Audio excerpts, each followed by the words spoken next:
Moving on with the inaugural ceremony, I invite Shri P. Pramod, Director of Factories and Boilers Department, Govt of Kerala, who is also the Chairman of the National Safety Council Kerala chapter, to deliver the welcome address. He also has 23 years of experience in different positions in the execution of different acts and rules governing safety, health, and welfare of workers in factories and construction industry. Thank you. Uh, whether my is my voice is audible? Yes, sir, you're audible. Audible, sir. Thank you. Thank you. A warm good morning to Shri Lalit R, Gabhane, or Director General, National Safety Council of India, Shri Sanjay Khanna, Executive Director, BPCL Kochi Refineries, eminent speakers from India and abroad, and executive committee members of the National Safety Council, and delegates who are participating in this webinar. Good morning to all.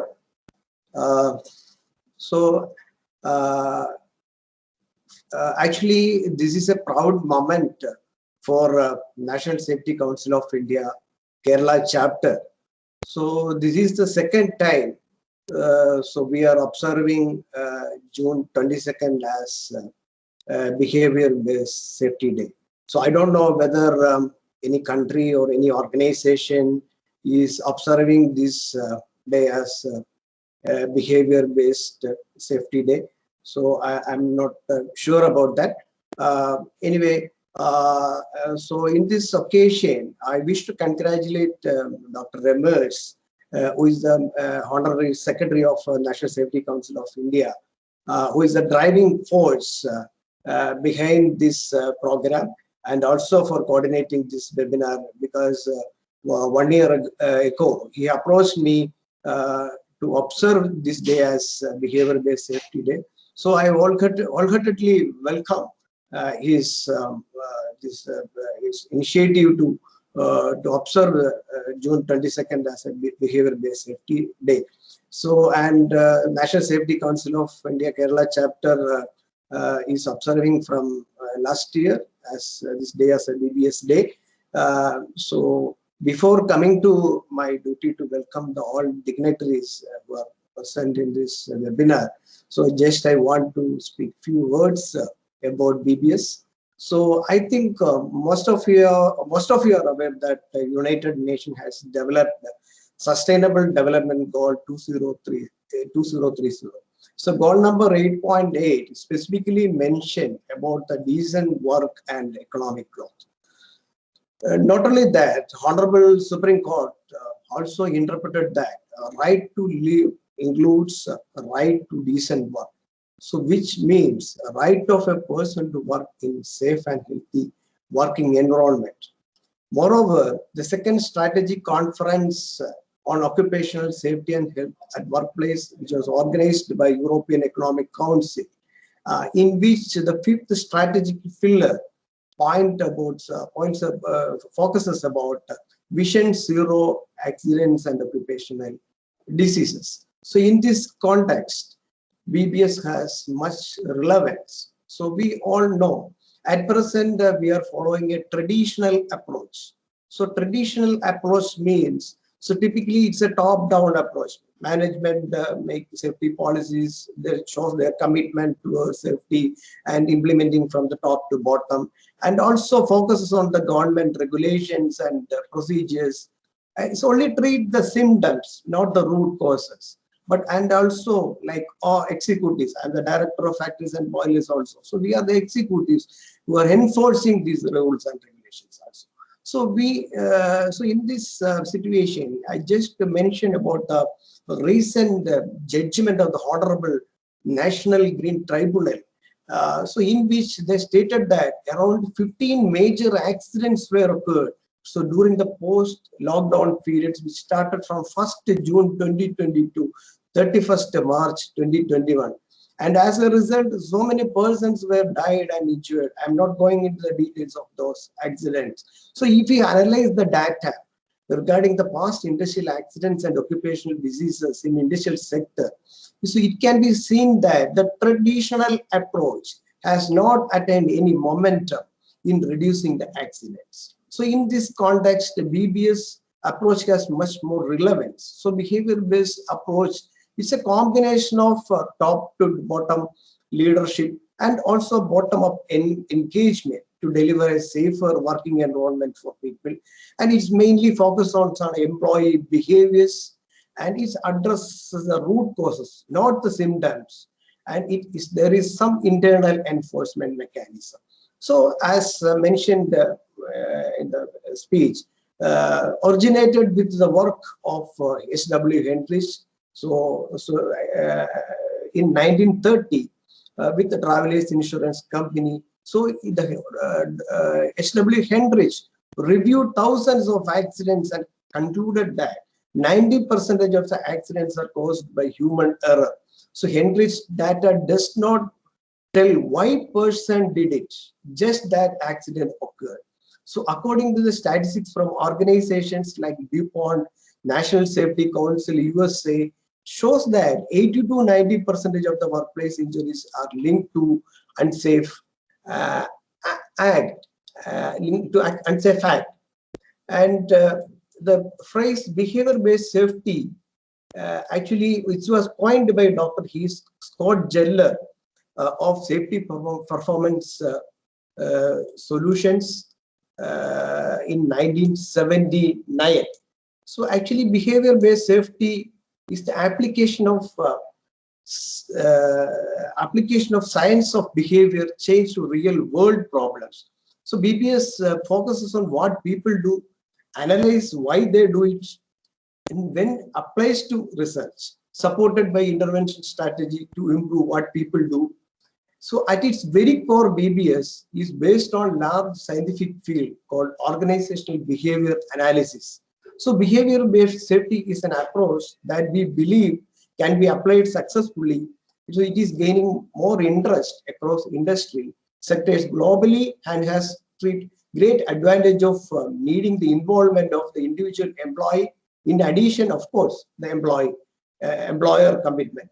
So how often have we experienced situation in which an employee competence in a work process is assessed at point what they leave the training room with the assumption that once learned, the process will apply correctly and safely. So this fails to take account of many factors that influence and reinforce learning and behaviors. So BBS address these factors. So it is closely linked to the company culture and values, and most importantly, when it works, it is an excellent tool to improve safety performance in the workplace. So the gap between what we are now and zero harm is referred as behavior gap. So in many of the sessions, many of my speeches, I am speaking about the ABC of safety, that is attitude, behavior, and culture. So attitude and behavior are quite different things. So attitude is a person's inner thoughts and feel. Behavior is usually an outward expression of the attitude.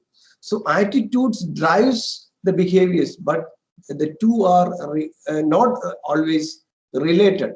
So hence the goal of BBS is to create a workplace safety culture so that eliminates unsafe behaviors. So culture is shared set of commonly held general beliefs and values that influence people's assumptions, perceptions, and behavior. So BBS is a way to change the behavior that eventually change the culture. So I conclude that so there must be a two-way approach. First one is the implement safe state to correct behavior change. Second one is start conducting workplace observation to measure how we are do it. That is do it. That is define safe behaviors, address behaviors, then observe it. Then I means intervene there, then test it. So this is just BBS is a do it. So my request to all delegates who are participating in this session is to do it Bbs. So with these few words, I am coming to my duty to welcome our dignitaries. So actually, Shri Lalit R Gabhane, so our Director General National Safety Council of India is going to inaugurate this webinar. So he has kindly consented to inaugurate this program. So actually, after his taking over the charge as the Director General, he visited our Safety Training and Research Center before this COVID situation, and he also is very supportive to the Kerala chapter, and he is also taking all the whatever the grievances we are appraising before him. So he is take it in a positive way. So with so I formally welcome to this webinar, sir. Thank you. Sri Sanjay Khanna is the Executive Director of BPCL Kochi Refinery, is participating, is felicitating this webinar. Actually, the safety BPCL Kochi Refinery is a part of the National Safety Council of India Kerala chapter, because for the construction of safety training and research center, they helped financially as well as morally. So I remember the contributions given by the Kochi Refinery to the National Safety Council also. So in this webinar is Sanjay Khanna is participating. A warm welcome to this webinar, sir.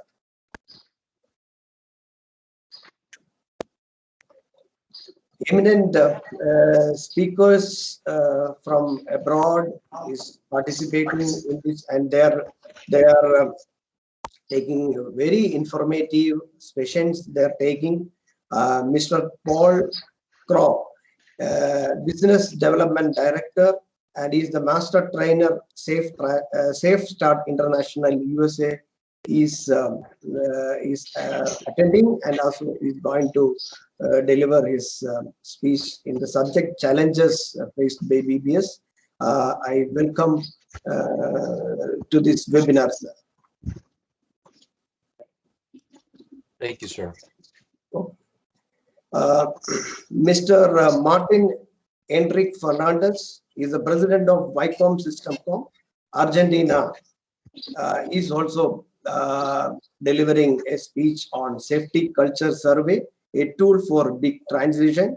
I formally welcome to this webinar, sir.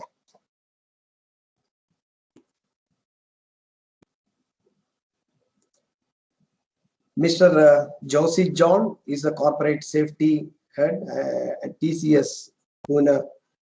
Is also delivering a session on human behavior, heart and mind dialogue. And I'm actually in some occasions that we discussed about safety things in many of the occasions. I know him personally also. So I'm very happy to know that he's also delivering a session on this in this BBS day. A formal welcome to this program, sir.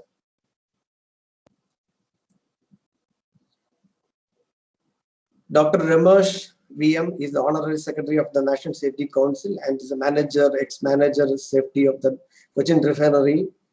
He is also taking a session on BBS challenges ahead.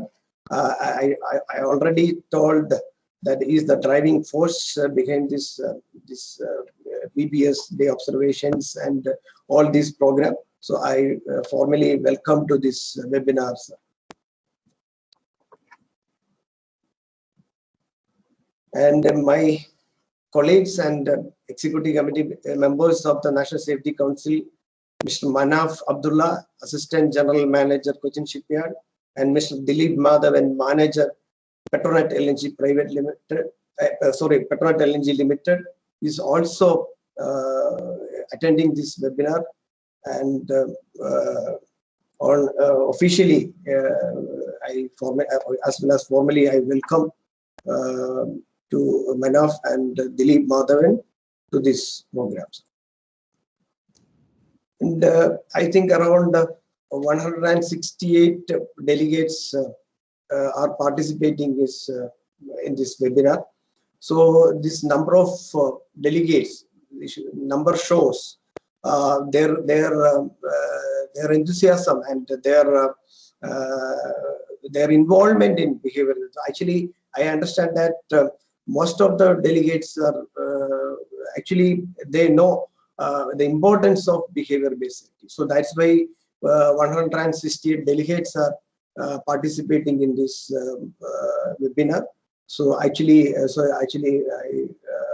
formally I welcome all delegates for participating in this webinar. So I also request all delegates to implement this BBS effectively so that we can move towards our common objective of Vision Zero.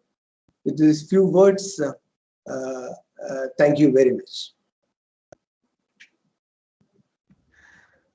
Thank you, Mr. Pramod, sir, for your kind words.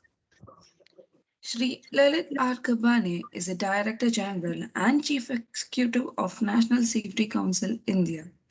He is a safety, health, environment, and fire protection professional and has over 31 years of professional experience.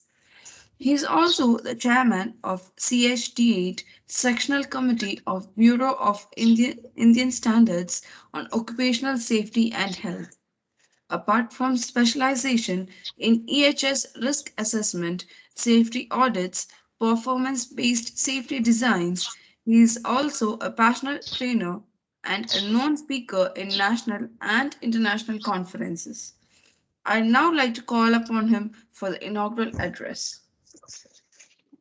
Thank you so much. Respected Shri Pramod Ji, Director of Industrial Safety and Health and Chairman of Kerala Chapter of NSC, Shri Sanjay Khanna, Executive Director, Bharat Petroleum Corporation, Kochi Refinery, my friend Dr. Ramesh, Shri Abdullah Ji, and all Executive Committee members of NSC-Kerala Chapter, and all the delegates who are attending this today's event, and all ladies and gentlemen who are present. Indeed, it's a moment of pride for me to be with all of you who seem to be so passionate about the behavior-based safety. And as Mr. Pramod mentioned, that 80 to 90% of the accidents happen because of the unsafe behaviors. Why these unsafe behaviors? Who drives these unsafe behaviors? Last 15 or so months, entire world is passing through this unprecedented times of COVID-19 pandemic, lockdown, and so many restrictions. What did we learn from this? We have now become conscious about our own behaviors. Government of India is again and again telling that COVID appropriate behaviors, if we do not adopt, if we do not observe the COVID appropriate behaviors, we will be risking our own safety.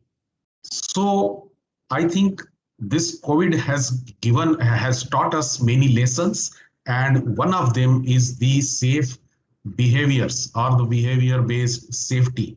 When I say behavior-based safety, it's not just restricts to the four walls of factory and structure, a very structured BBS program and BBS observation. That is one of the tools to implement the program or the management's objectives. But what drives? It is our individual desire to live safe and let others live safe. 2 days back, there was a Father's Day, International Father's Day. Everybody started, wishing their fathers. And in one of those WhatsApp communication, I passed on a message that on this Father's Day, let every father commit to behave in a safe manner that he remains alive for his children. So if we adopt such kind of principles, if we have such kind of commitments, then I think there will be a drastic change in the safety scenario. I have seen several pictures in the mass media and other communication channels. A bike rider, behind him there are 3 sitting, and in front of him on the fuel tank there were 2 small kids sitting, and he's riding the bike without any helmet or any such protection. Now what are we teaching? What is he teaching to his children? That you can ride the bike this way. So he's risking his own life and he's risking his children's life, and he's not teaching what is the safe behavior to his children. So we are observing this BBS day to observe we are celebrating BBS day to observe the death anniversary of W Heinrich, who did pioneer work in the safety. But the behavior-based safety should be every day. It should be observed on 24/7 basis. So we need to correct our own behaviors. We need to commit that I will observe all the safety rules, whether I am at home or whether I am I'm on the road driving to my work, or I am in a factory shop floor or in my office. Every office, every company has got set rules for safety, and they are taught to people. The people are trained. The difficulty is we only hear while we are attending the training program, but after the training is over, most of us forget those things. So that should not happen. Children are the pioneers. They are the pillars of this of the country for tomorrow. Can we start today that yes, I will try to instill that culture of safety among my children? If the culture of safety is instilled at the childhood level, that child when grows, he automatically follows all safety rules. He gives that importance to the safety, or he behaves in a safe manner. So that is the beginning we have to make. Otherwise, no point that you join the factory, you take engineering degree, diploma, master's degree, diploma, or whatever, then join some factory, and the factory conducts 3 days of safety training induction program for you. And that is where your safety journey starts. So that should not be okay. Currently, what we are doing in India is that only. But if we try to build in the safety culture right from the school level or from in the children, then I think less efforts going forward will be required to make their country a safe place to work. As Shri Pramod ji said, attitude.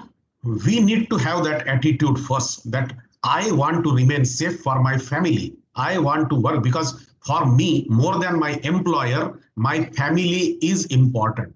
So if that is there in your mind, definitely you will behave safe everywhere. So that attitude draws the behavior. Okay, if you have that attitude, if you give importance to your own safe behaviors, then that will change the culture in your workplace, in your family, everywhere. So it is us which we need to first understand what is this behavior-based safety, what mistakes I make while I am working, I am walking on the road, I am inside my home or inside my office, and how do I correct? Why I am making those mistakes? What needs to be done? Do I need to consult somebody? Do I need to attend some training program? Do I need to improve my safety awareness? So we need to ask those questions to ourselves. Otherwise, we will be conducting hundreds of training programs or seminars, conferences, and all, that effect will be very, very slow. But if every individual starts, makes a beginning today is the BBS day, and I must congratulate Dr. Ramesh, who has taken pains to make a beginning of such a wonderful event to start with, at least in the state of Kerala, and he has been asking me also, why can't it become a national event? So I said, yes, it can become a national event, but there are certain formalities, procedures need to be done, and going forward, we will see what best. So I congratulate the entire HSE Forum. I congratulate National Safety Council, Kerala chapter, and I wish all the best to this wonderful event. Have a safe day. Thank you so much. Thank you, Mr. Lalit, for your relevant words. Next, I'd like to invite Shri Sanjay Khanna for the felicitation. Mr. Sanjay Khanna is the Executive Director of Bharat Petroleum Corporation Limited. With over 30 years of industrial experience in operations and technical services department, he is also served in the Numalika Refinery Limited, Assam, and BPCL Mumbai Refinery. Sir, please. Thank you, Jamreen. Am I audible? Yes, sir, you're audible. Audible, sir. Audible. Good morning. Respected Shri Lalit Gabhane ji, Shri Pramod ji, Shri Ramesh ji, eminent expert and delegate from industries, ladies and gentlemen. First, I congratulate HSE Forum of Kerala, who in association with National Safety Council have come out with this unique idea of in 2020 of observing Behavior Based Safety Day on 22nd June every year. I think this is first of its kind in the industry of safety management. I firmly believe that this is going to be a great step towards improving the safety culture among people through the proven scientific tool called Behavior Based Safety. In our experience in refinery, it is observed that unsafe behaviors are the core when any near misses, injury and accident takes place. As told by other speakers, more than 90% of accidents are due to unsafe human acts or behavior. And we have seen that BBS is a very effective method of avoiding human error and improving workplace safety by observing and analyzing employees' behavior while they work. It focuses on what people do, analyzes why they do it, and then applies a research-supported intervention strategy to improve what people do. I feel that if we make safety observation a regular habit and improve the safe working culture, we can definitely achieve a target of zero harm sooner. I'm happy to share that BPCL Kochi Refinery has proactively taken the decision to develop BBS program way back in 2012 to prevent the risk behavior. In 2012, BPCL Kochi Refinery had launched the structural behavior-based safety program to continuously identify potential at-risk behaviors and their management. It is a simple process based on behavioral observation and feedback. It encourages individual and their work group to actively focus upon their own behavior as well as that of their team member.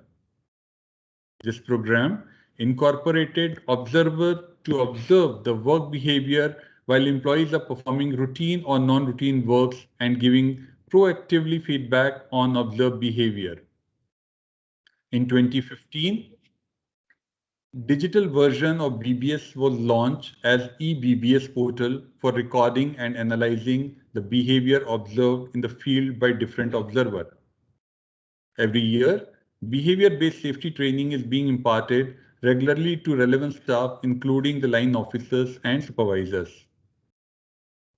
Beyond increased productivity and improved safety performance, the main benefit of BBS was that it established a positive safety culture in BPCL, where employees and employees care for one another, exercise teamwork, and take greater ownership of their action and those of their colleagues. To be successful, a BBS program must include all employees and contractors. BPCL KR is proud to share that as on June 15th, we have achieved 71 million man-hour without any lost time accident. That's we have achieved a record of more than 15 years without any LTA. This is great accomplishment, fully supported and achieved by the dedicated effort of all our employees. The pandemic has played havoc and the whole world is going through a tough phase. At this juncture, I take this opportunity to request all the participants to follow the protocols and guidelines stipulated by the government. Wishing National Safety Council all the very best for more programs in future and continue their endeavor in driving the message of safety across the industry. Once again, thanks to NSC team for giving me this opportunity to share my view on this occasion. Thank you very much.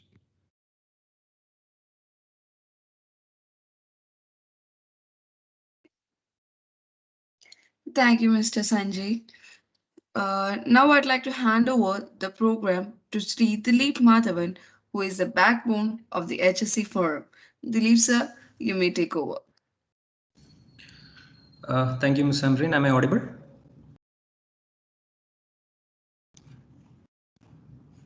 Yes, you Yes, are I do audible. audible. Yeah, thank you.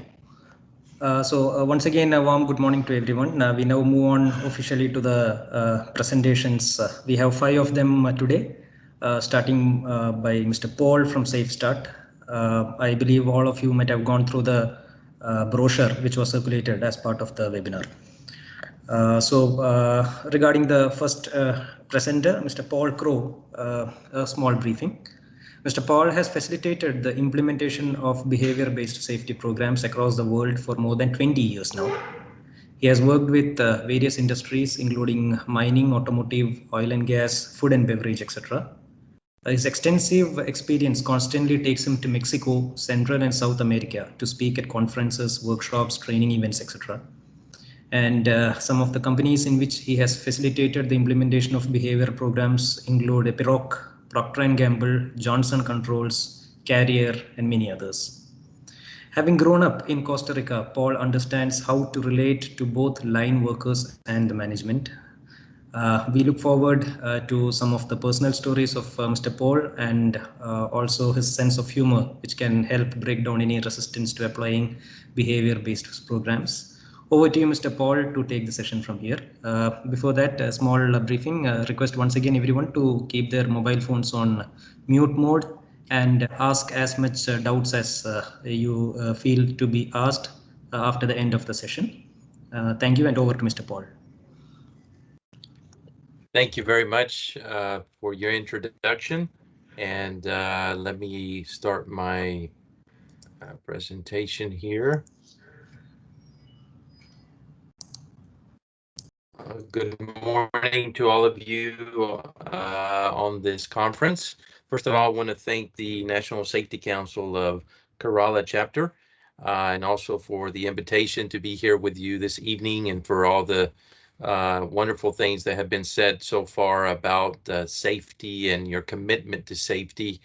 And so appreciate the invitation.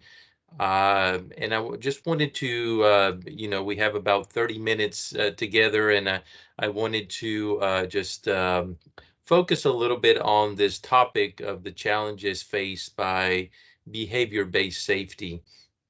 I currently live in the US. It's a little late here, but I'm excited to be able to join you guys this morning and just talk a little bit about these challenges. As many of you have mentioned so far, is BBS has been around for a very long time. It's really stood the test of time. and basically, just a moment here. Is everybody? Could you just confirm that you're seeing the presentation, please? Are you able to see it?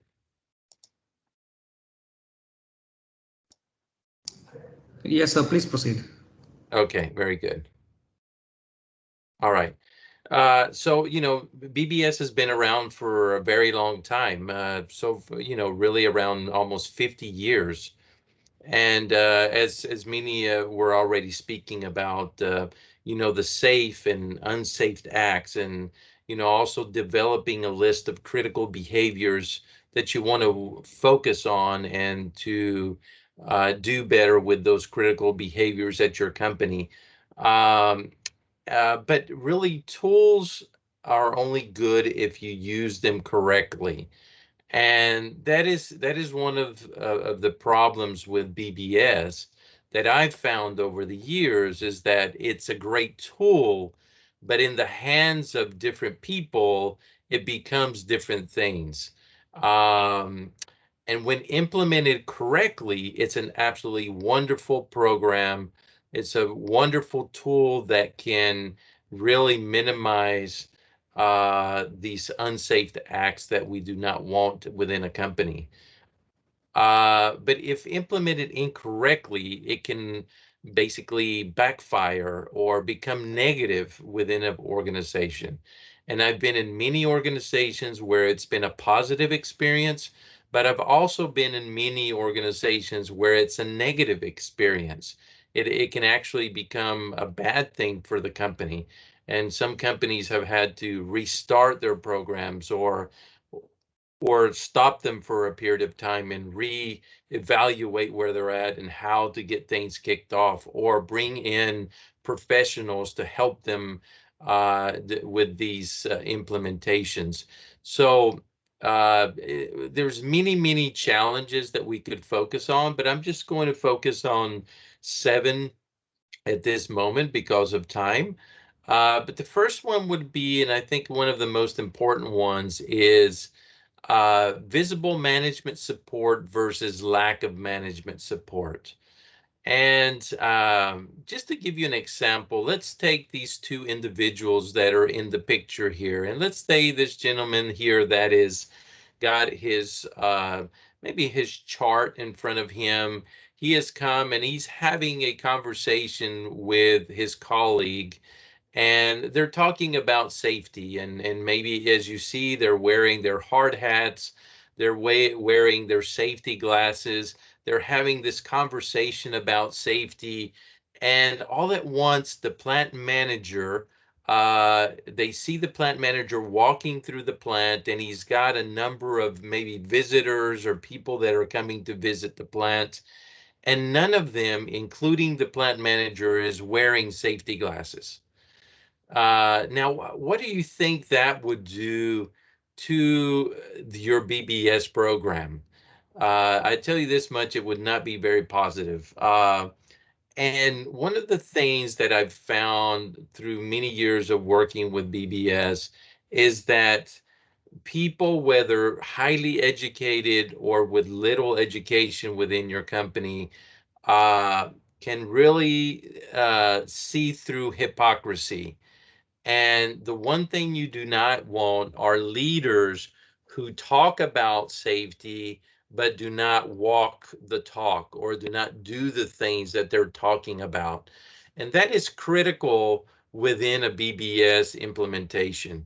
If your leadership is not engaged, if your leadership is only talking and not doing, then you're going to have challenges with BBS and you're not going to be successful with that. So what happens at many companies? Many companies are international companies, and maybe they have a corporate office, and the corporate office is telling all the plants, oh, you have to implement a BBS program. We don't care what you implement, but you have to implement something. So some people go out and hire expensive consultants to come in and help them. Others simply saw a checklist somewhere and they copy the checklist and maybe adjust it to their industry, and then they just start telling people, go out and make observations And everybody has like a little different journey. But what we don't understand, or many companies don't understand, it's just not about a corporate telling a plant, hey, you need to implement this BBS program. It's about really influencing and convincing the upper management of each one of the plants why this is important, why it's beneficial, and why they need to get engaged. And you know, I've imagined that many of the people connected are safety professionals. You need to have a heart-to-heart conversation with your upper management about why it's important that they get engaged, and why they need to walk the talk. Why do they need to do the things that we're going to ask people to be doing? Why do they need to get engaged in having these conversations and these observations with their employees?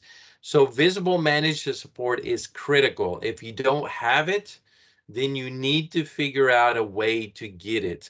You need to get them to understand that it's important for the organization and for the success of the BBS program.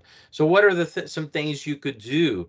One is you could bring in, you know, professional consultants. The other thing that you could do is maybe set up some benchmarking opportunities with other companies that are leaders in safety. And you could maybe ask maybe the plant manager from another company to maybe talk to your plant manager, or talk to some of the leadership there, and explain to them, why is it safety good business? Why is a BBS program good for the company? And really work at getting that visible management support that you need. All right.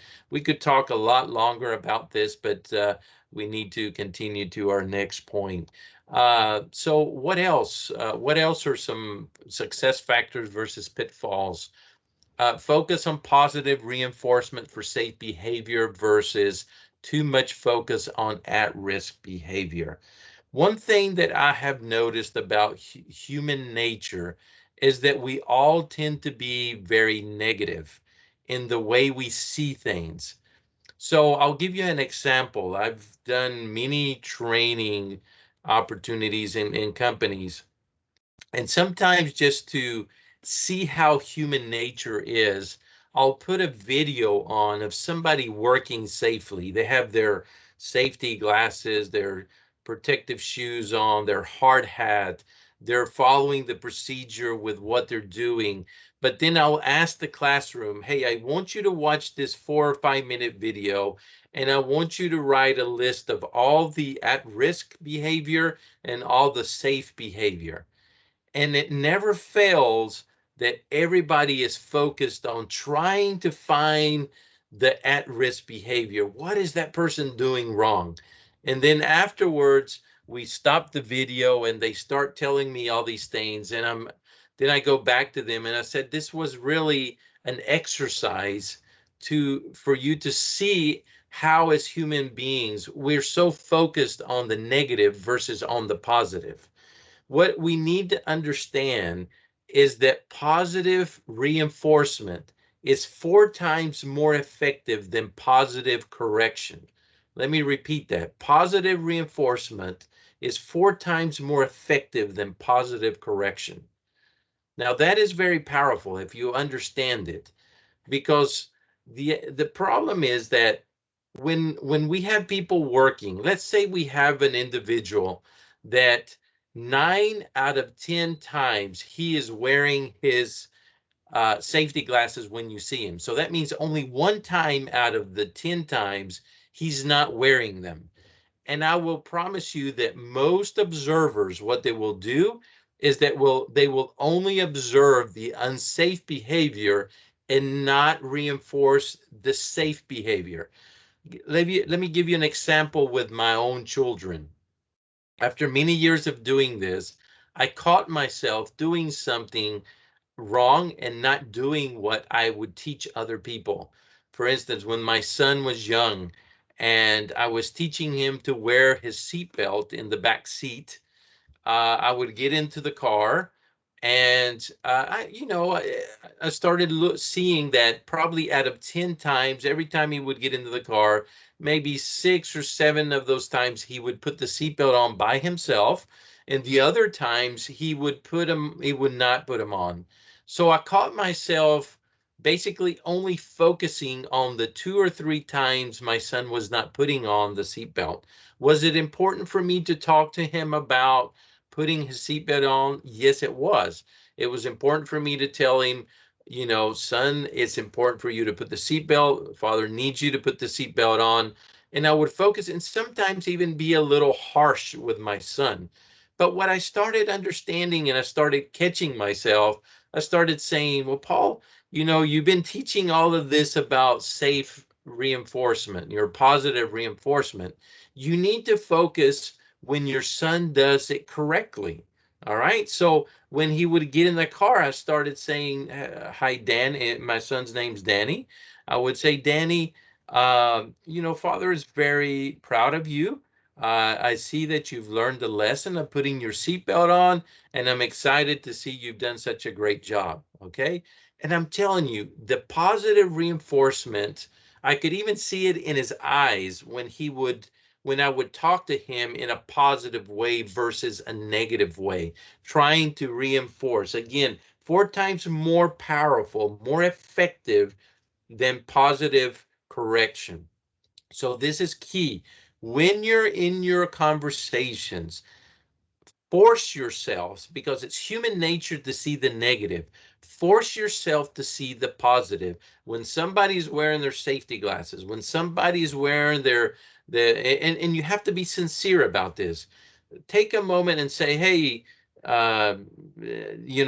Danny or Saravana or whoever is working at your company, and say, hey, I always see you wearing your safety glasses. Man, that is just great. I appreciate how you're always following the rules around here and how you're following procedures and doing the things that we ask. You're an example to many of the other employees here. I'm telling you, you start doing that in your company and you will see a transformation in the way people are working.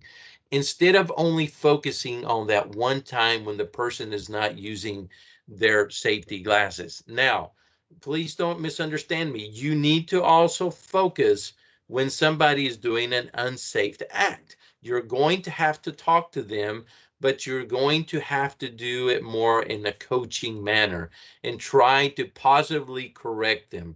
But you also remember that you have a lot of opportunities when somebody's doing, most people are doing safe and correct things within an organization. Only a small percentage of the things that are being done unsafe or with unsafe acts. So focus on the safe acts, reinforce those. That's critical. And then also focus on those unsafe things that you're going to have to do, but don't only focus on the at-risk behavior. Focus a lot also on the safe behavior. I hope that is clear, but that is something very critical also that we need to work on. Next, receptive workforce versus a resistant workforce. How can we have a receptive workforce? Let's say you're about to start a BBS program, and somebody gives you a card. You give it out to your supervisors, and you tell them go have a conversation with your employees. So they go out, they show up with a card, and they're kind of filling things out in front of the worker. And what you're going to find is a huge resistance. What would be a better way of doing this if you're going to start a BBS program in your company? Communicate. Have the plant manager make a video of why this BBS program is important to the company, why it's important to the individual, why it's important to the individual's family. Have the supervisors in their safety talks talk about, hey, we're going to be implementing a BBS program. This is why it's important. This is why we think it'll be beneficial to you as an employee. What is going to happen? Put posters up. Hey, somebody might be stopping you, having a quick conversation about safety with you. Get the company engaged, communicate, get the workforce prepared. Just don't show up with a card one day and start observing the person and making check marks and talking to them about all the bad things that they're doing. That is basically a recipe for disaster with BBS. So create an environment where people are going to be receptive to what we're doing. Okay. Next, data is visible for everyone to see versus data not shown to employees. Create suspicion if you don't show the data to the employees. Let's say you have your BBS program and you've been doing observations for 6 months, but the only people you're sharing that information with is the plant manager and maybe the top management. You should not be doing only that. Yes, it's important for the leadership to have this data, but it's critical also for the employees to receive data, to see the data. They need to know why all this information, or why is it valuable to them? Why is it valuable to my colleague? Why is it valuable to the company? So in your safety talks, in your safety meetings, in video communications or in posters, communicate the data. Tell them, hey, out of all the critical behaviors that we're working on at this stage at our company, what we're finding is that out of 10 of those, 8 are above 80%, meaning that if we have a company with 200 employees, 80% of the people we're observing are doing it correctly, and 20% are doing it unsafe. And where we want to go is to 90%. We need everybody's help. Thank you, everybody, for the data, for the conversations that you're having with us. But we need to do better, and we need this is the data that we have. So share the data with your employees. It creates a sense of more transparency, and people are going to be more open to sharing if they receive the data back. All right. So next, conditions are improved in a timely manner versus problems left unimproved. Nothing ever changes. Okay. If you're going to be doing all this and all at once in your safety talk, people start talking about, hey, there's this issue, there's this other issue, and nothing ever gets fixed, that shows that really there is no management support in all these changes we're looking at. For instance, you also have to communicate to the employees that some of these things that need to be changed might take some time. It might be an engineering issue that needs to be worked on that will cost a lot of money. So we need to budget for that. We need to figure out how to make this improvement, and it might take some time. But then with small things, let's say you have ladders that are not the correct ladders, or you have extension cords that are 15 years old that need to be replaced, but you don't replace them, and people are telling you in the conversations, hey, I got shocked with this, the extension cord the other day, and you're not doing anything about it, then really your BBS program is going to start failing, because people are going to see that it's really all about talking and not really about doing. It's talking versus doing. And so again, you need to improve in a timely manner a lot of the things that are showing up from the conversations, so that your BBS stays positive. Okay. Focus on the positive majority versus focus on the small percentage of negative people who make the most noise. One of the things that I learned very quickly when I started doing public speaking was that I caught myself, and when I was being taught about public speaking, I was they taught me about this, which was, don't focus on the 3 or 4 people that have your arms crossed in the meeting and trying to convince them on what you're talking. Focus on the other 40 people in the meeting that are shaking their heads, that are positive, that you can see are excited about listening to you. And that is also key in your BBS implementation. You're going to have a small percentage of people that are going to be negative. They would be negative about anything, not only BBS. You know who they are within your company. We have those people in our company. Every company has them. So, but then we also have a large group of people that are open to change, that are positive and want to focus on that bigger majority. Don't spend all your time trying to convince that small group of people at the company that are being negative. Focus on the ones that are positive, and then that positivity will start expanding and going to more people within the organization. So focus on the positive majority. Okay, that's another critical thing. So this last one that I'm going to talk about, I think is very critical, is the part of discipline is left out of the process versus discipline is brought into the process. You need to think of BBS as coaching, all right? Think of coaching versus discipline, all right? When I think of coaching, coaching comes way before we should get to a disciplining action. Now, what I want everybody to understand is that I believe very highly in discipline within an organization. If somebody does something deliberately violating rules, there should be discipline based on that violation of that rule. Many companies have golden rules. They'll have like the 5 cardinal rules, or they call them different things. And if you break or violate one of those 5 or 4 cardinal rules, then it's an automatic discharge or firing from the company.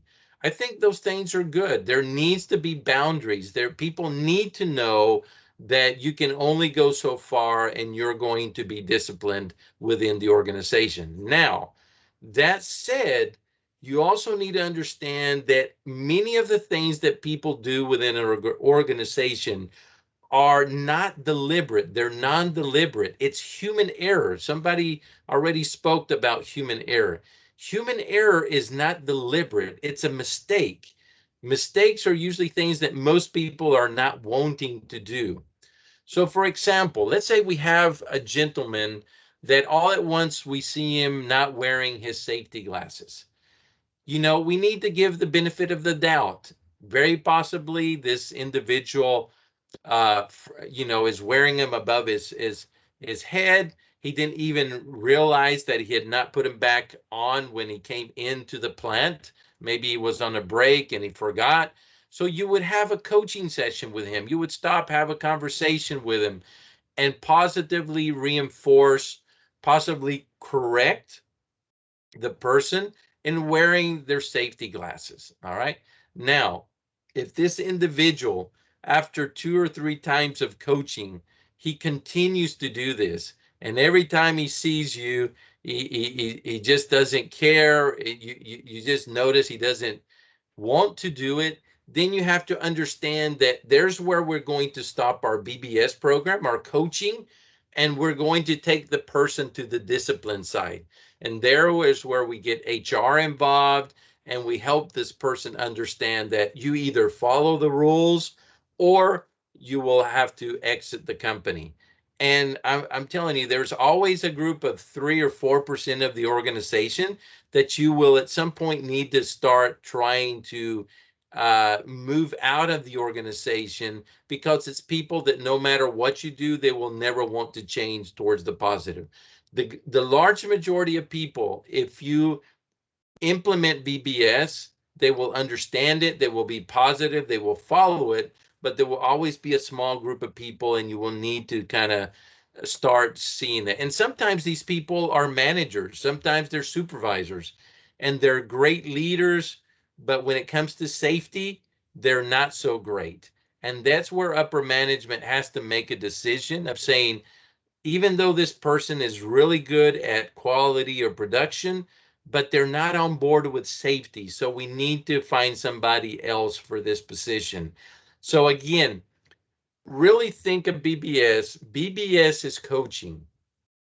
So focus on the positive, focus on reinforcing the safe acts, and also correcting in a positive way those unsafe acts. So that's really important. So, but again, discipline is important, but it's way down the road. First, we're going to work on coaching, because a lot of what people are doing is not deliberate. Please understand that.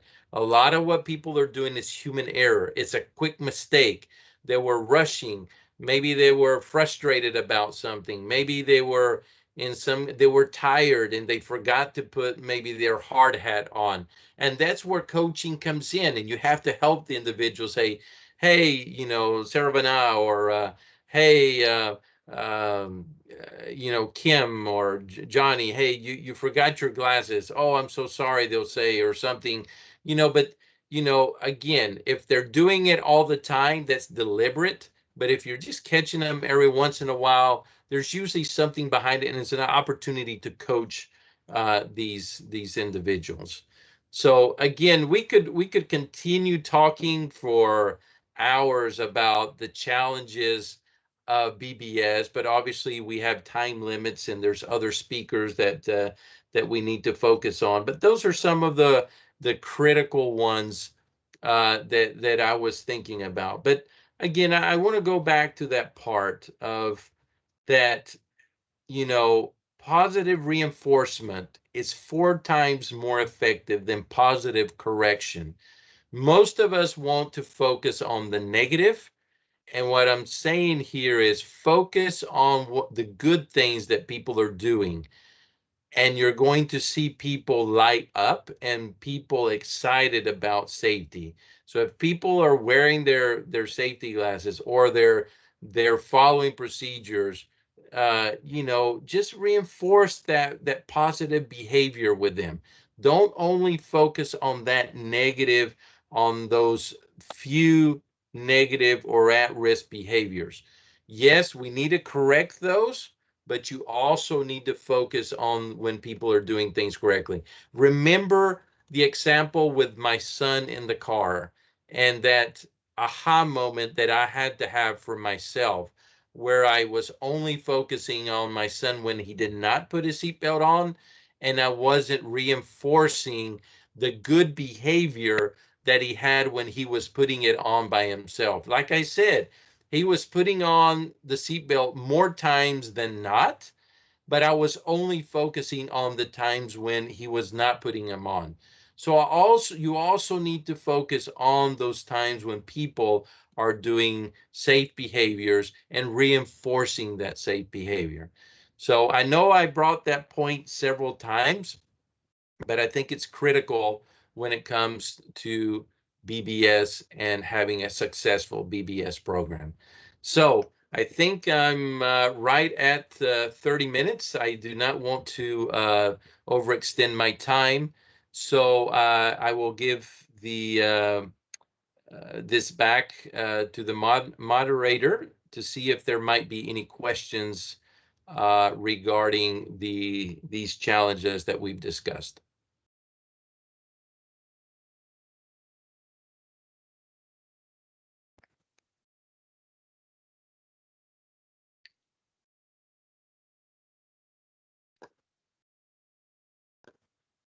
Hello, sir.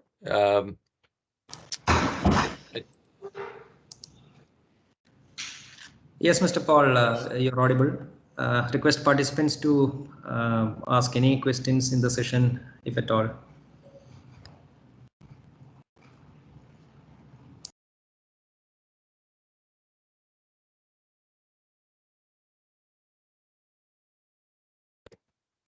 Feel free to ask any questions. Be glad to answer any questions that you might have. If you don't feel comfortable, I know it's a big group, but there's also, you can see my email.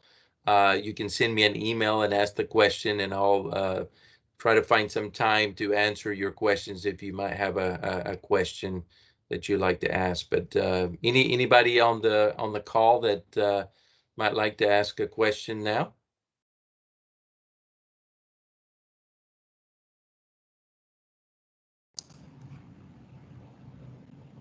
Yeah, alternatively, you may post your questions in the chat box also if required. Thank you, Mr. Paul. That was a wonderful informative session with some key concepts described.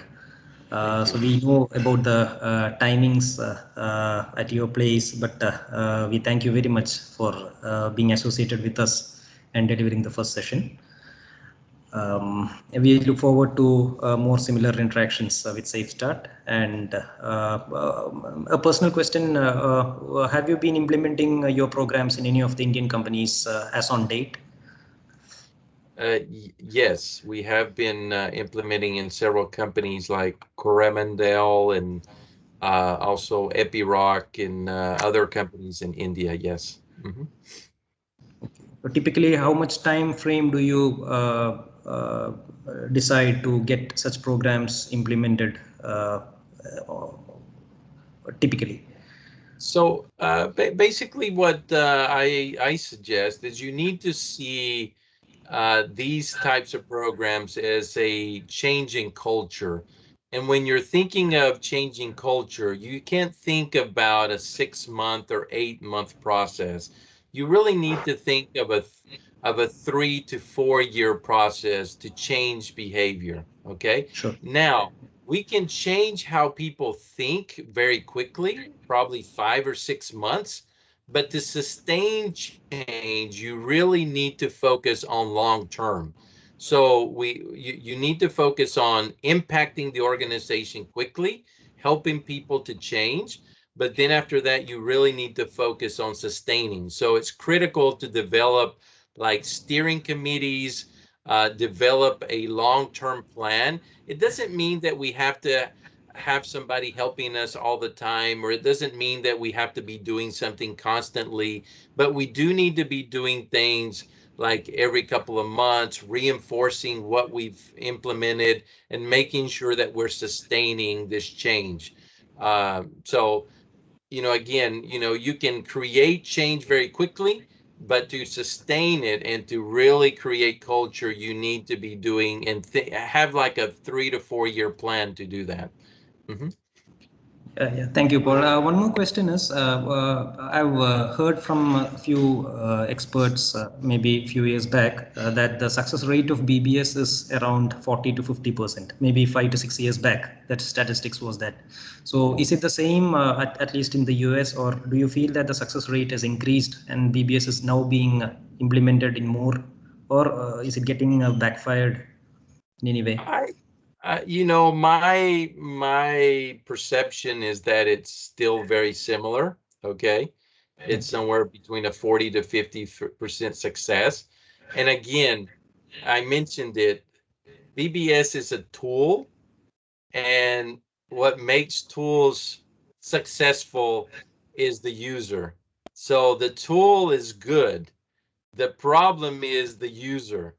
And that's why we try to focus on these challenges, because if you implement BBS and all you do is focus on the negative, it will not be good. And what happens in most organizations, they take BBS like a hammer to go out and hit everybody in the head with all the bad things that they're doing. And so it's not going to be good. People are going to see it as something negative, and it's going to just fall apart.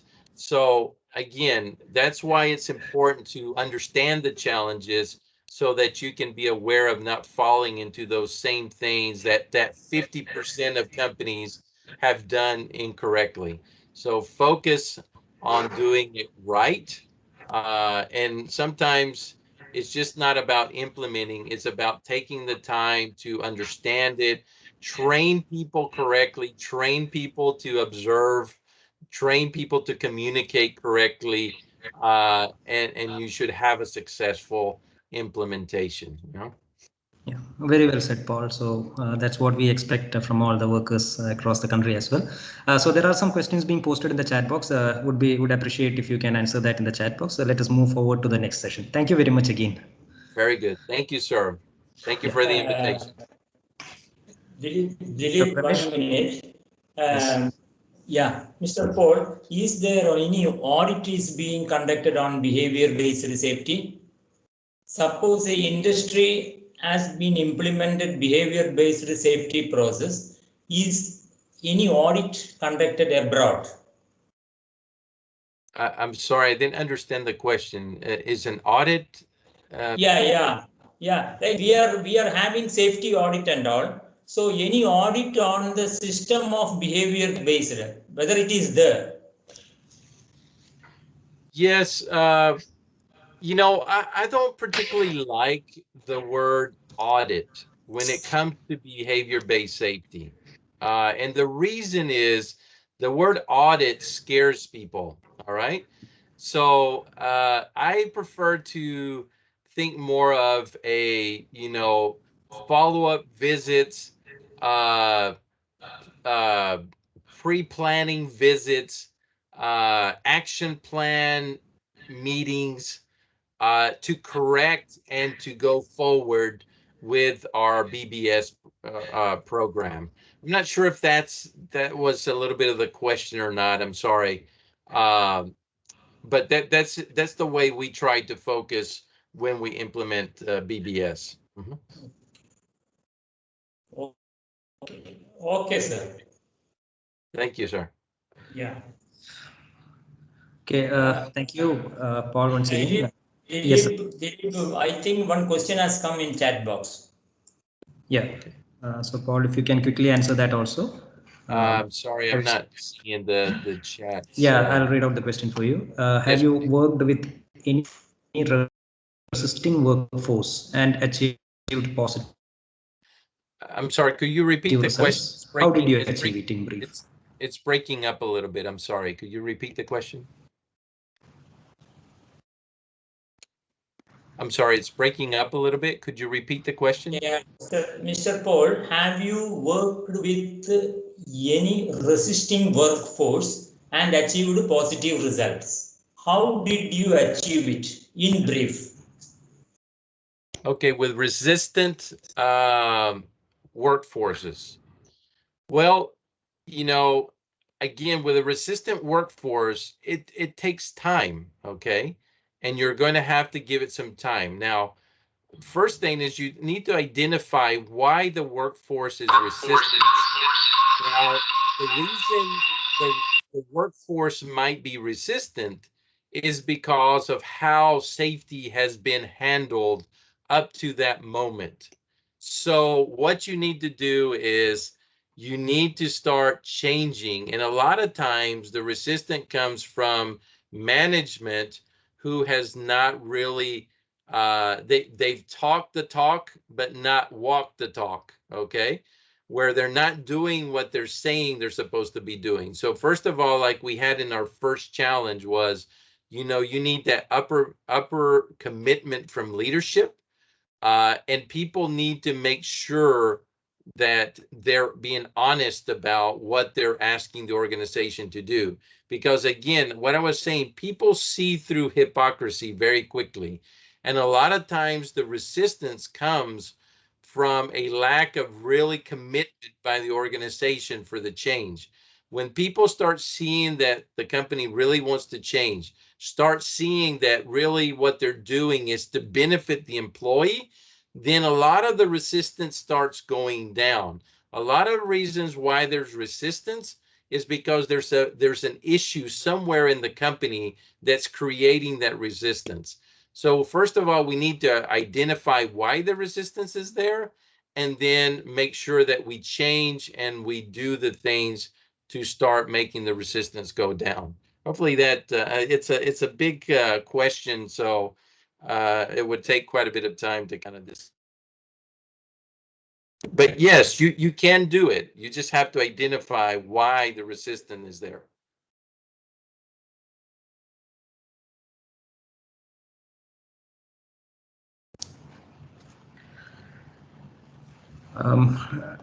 Thank you again. Dr. Ramesh, I think we should be proceeding quickly with the next presentations due to lack of time. Thank you, sir, for your time and your invitation. Yeah, thank you, sir. There are a few more questions being posted. We'll take it up one-to-one with you. Sorry, audience, about the lack of time, and we'll be proceeding with the next presentation. In case of any further queries, you can email directly to Mr. Paul, or I can take it up with NSC. We will in turn take it up with Mr. Paul. So over to the next presentation. We have presenter number 2, Mr. Martin Fernandez. Mr. Martin Heinrich Fernandez is an expert with extensive experience in process safety culture in the oil and gas, petrochemical and mining industries. He is the president of vicomsafety.com. It is a consulting firm focused on safety culture, operational discipline and energy transition. Mr. Martin currently leads the implementation of online monitoring surveys of the process safety culture. And as a speaker, he has participated in activities around the world in Japan, China, Singapore, the United States, and several Latin American countries such as Brazil, Peru, Colombia, Chile, Uruguay, and Argentina. So with this brief introduction, over to Mr. Martin to take it up forward. We look forward to an interesting presentation. Thank you. Your kind introduction. And first of all, I'm going to ask you to pin my camera in your screen to follow the presentation. I repeat, please, I'm going to ask you to pin my camera in your screen to follow my presentation. We are in our operational discipline center and we need to ask you to pin my camera in your screen. Well, thank you for the introduction again, and good morning, everyone. It is a pleasure and an honor to be here with you to participate in this international virtual conference called Challenges Faced by BBS Globally, organized by National Safety Council Kerala chapter. Kerala, nice name from this side of the world. Today, I'm going to share with you different ideas on how to achieve a real achievement in the operation through a process safety culture survey. And also, we are talking about the challenges faced by the risks management in a post-pandemic scenario and in the transition from the pandemic to the so-called new normal. As you say, my name is Martin. In Spanish, it sounds like Martin Enrique. And I'm a senior consultant specialized in safety culture. I live in Argentina. Do you know where Argentina is? Maybe you know, I know you know, but do you remember where Argentina is? Well, I live over here in this corner of the world, if you can see in the presentation. People of course, Mr. confuse... Martin, sorry to interrupt, there are a lot of Argentinian football fans in India. Okay, nice. Tonight, I'm 2 in the morning in Argentina, and tonight is playing Messi. Messi is playing our American Cup, but this is another topic to talk in another time. And please don't confuse us with Brazil. We don't like it. In the last 5 years, in different congresses from Asia to Latin America, or even in the United States this year online, I was able to verify that measuring process safety culture is a global need, but also a global opportunity, because organization faces similar challenges all over the world. Therefore, in this presentation, we will do an exercise together. This is the plan, analyzing a real case of a process safety culture survey and why it's an excellent tool from the transition from the pandemic to the so-called new normal. But first, briefly, let's talk about why we need to measure safety culture. William Thomson was a mathematician recognized for his contribution to modern physics. His idea of greater relevance in modern organizational life is attributed to management guru Peter Drucker. What cannot be measured cannot be improved. Of course, this idea... Mr. Martin, excuse me. Can you share your presentation? Can you share your presentation? Yeah, yes. Yeah. Please share your presentation. Ok. Tincho, ¿puedes poner la presentación? Give me one moment, but... Okay. Go on. This idea, what cannot be measured, cannot be improved, it is a well-known idea, but even more than measuring, the most valuable function of a process safety culture survey is to make culture visible. Martin, the presentation is not visible. If you are facing any problem, we can share your presentation. Oh, Ramesh, Dilip here. The presentation is visible. You have to pin my camera, not the presentation. You have to pin my camera to see the presentation, please. Is that okay for you? I could not follow you, sir.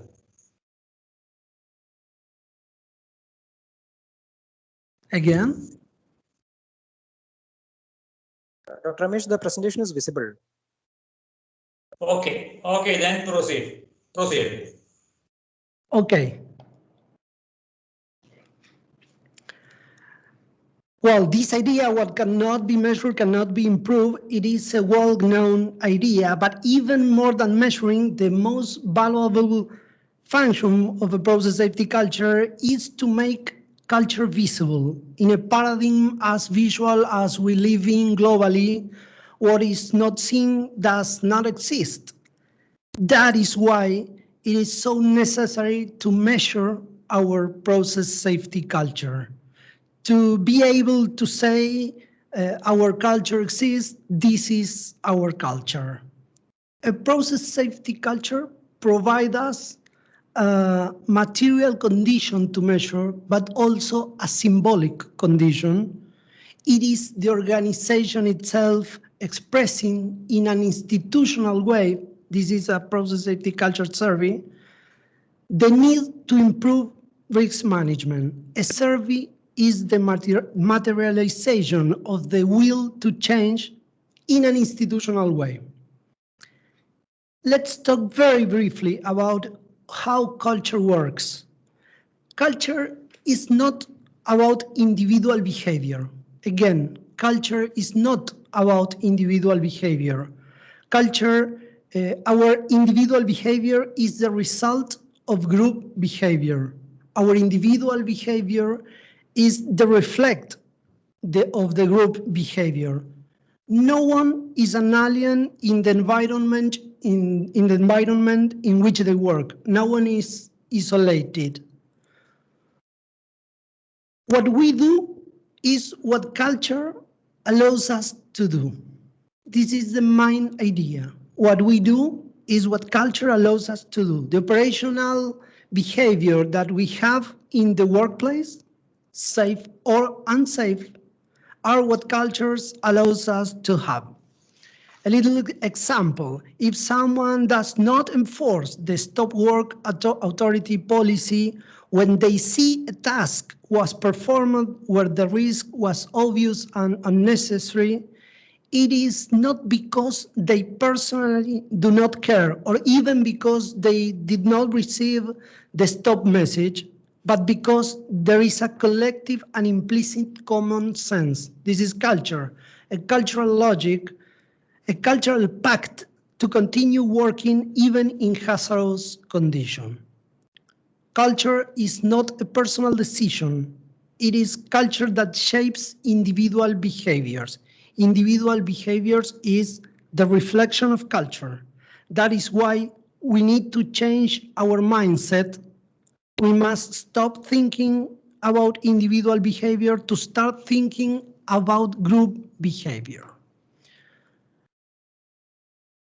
Let me show, this is a 15-month cycle with 3 phases and 7 consecutive stages. Today, we were talking about the stage 1, prepare a project presentation with the key elements. Stage 2, design the questionnaire in a participatory way. For this conference, I'll prepare for you a questionnaire, then I will send you by email to measure process safety culture. But the stage 5, analyze the results to transform the data into conclusion, is the next exercise that we'll make together.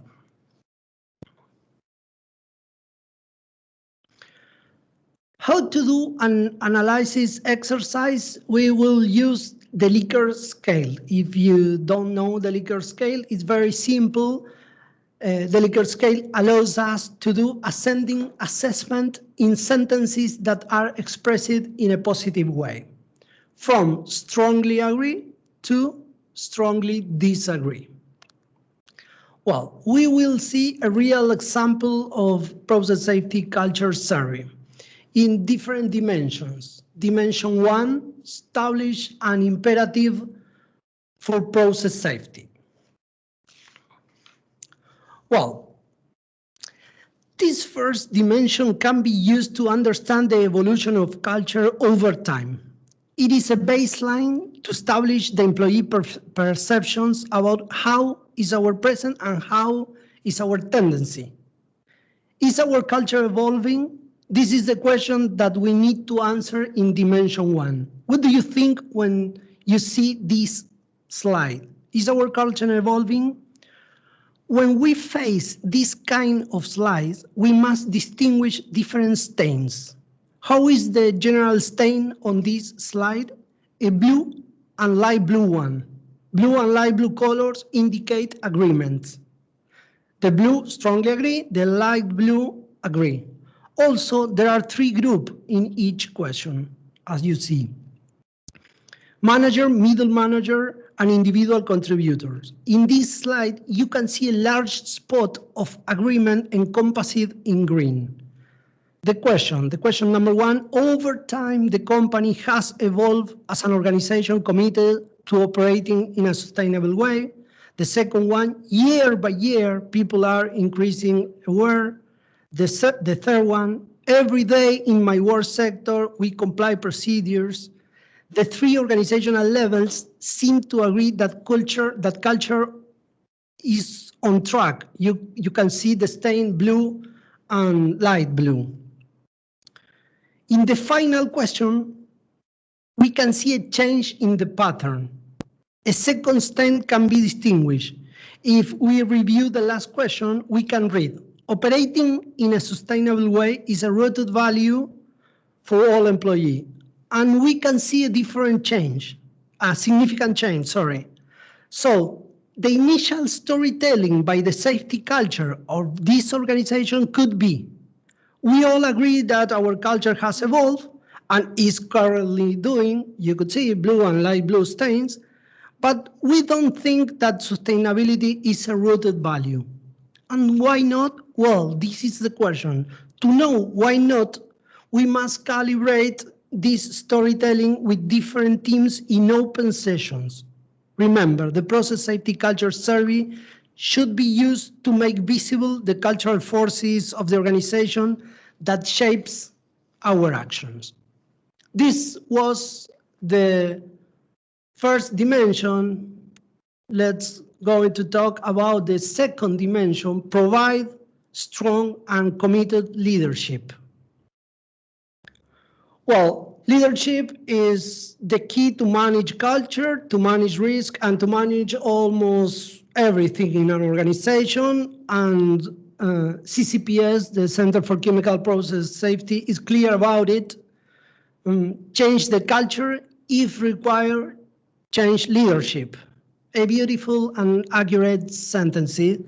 Again, change the culture, if required, change leadership. It is almost never expressed in that way so clearly. Okay, this slide. In this slide, as in the previous dimension, we can see two different logic inside the slide. First, we can see the first 5 questions encompassed in green, in a green circle. I read quickly. My direct leader delegates me the authority to make decision based on risk, The second, he makes decision understanding the risk. The third one, consider my career development, my understanding to manage based on risk. My direct leader ensure resources to manage based on risk and work as a team with other sectors and contractors to manage based on risks. We can understand that the organization at all levels recognize its leader in all of these aspects, except in one. In the last question, the assessment of the organization changed. When it changed, when the question is about the presence of the leaders on work front, talking about sustainability. You can see the different stain in the slide. Now, again, we must calibrate this storytelling with different teams in open session. People need to talk about the kind of answer that they gave us. Third dimension, this is one of the most important dimensions of a process safety culture survey. Maintain a sense of vulnerability. I repeat, then I will send you a complete questionnaire. Okay, initially we can recognize two kinds of stain in this slide. In the first 2 questions is about the use of the stop work authority policy. Supervisors, level 2,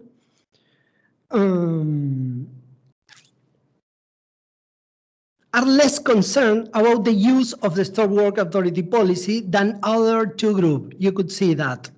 And group 3, the closest to the field, in every question, the group 3 is the closest to the field, and where the stop authority policy should be used shows some disagreement. You can see 13% plus 3% of disagreement. In question 3 and 4, we can see what is called a stain with inverted fall. The leadership segment with less sense of vulnerability, more agreement means less sense of vulnerability in this case.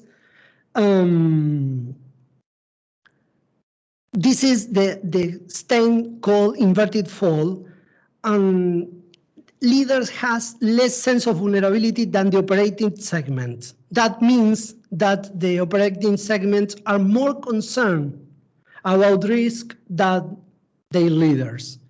Question 3 is one of the most critical questions in the survey. Question 3, I read it.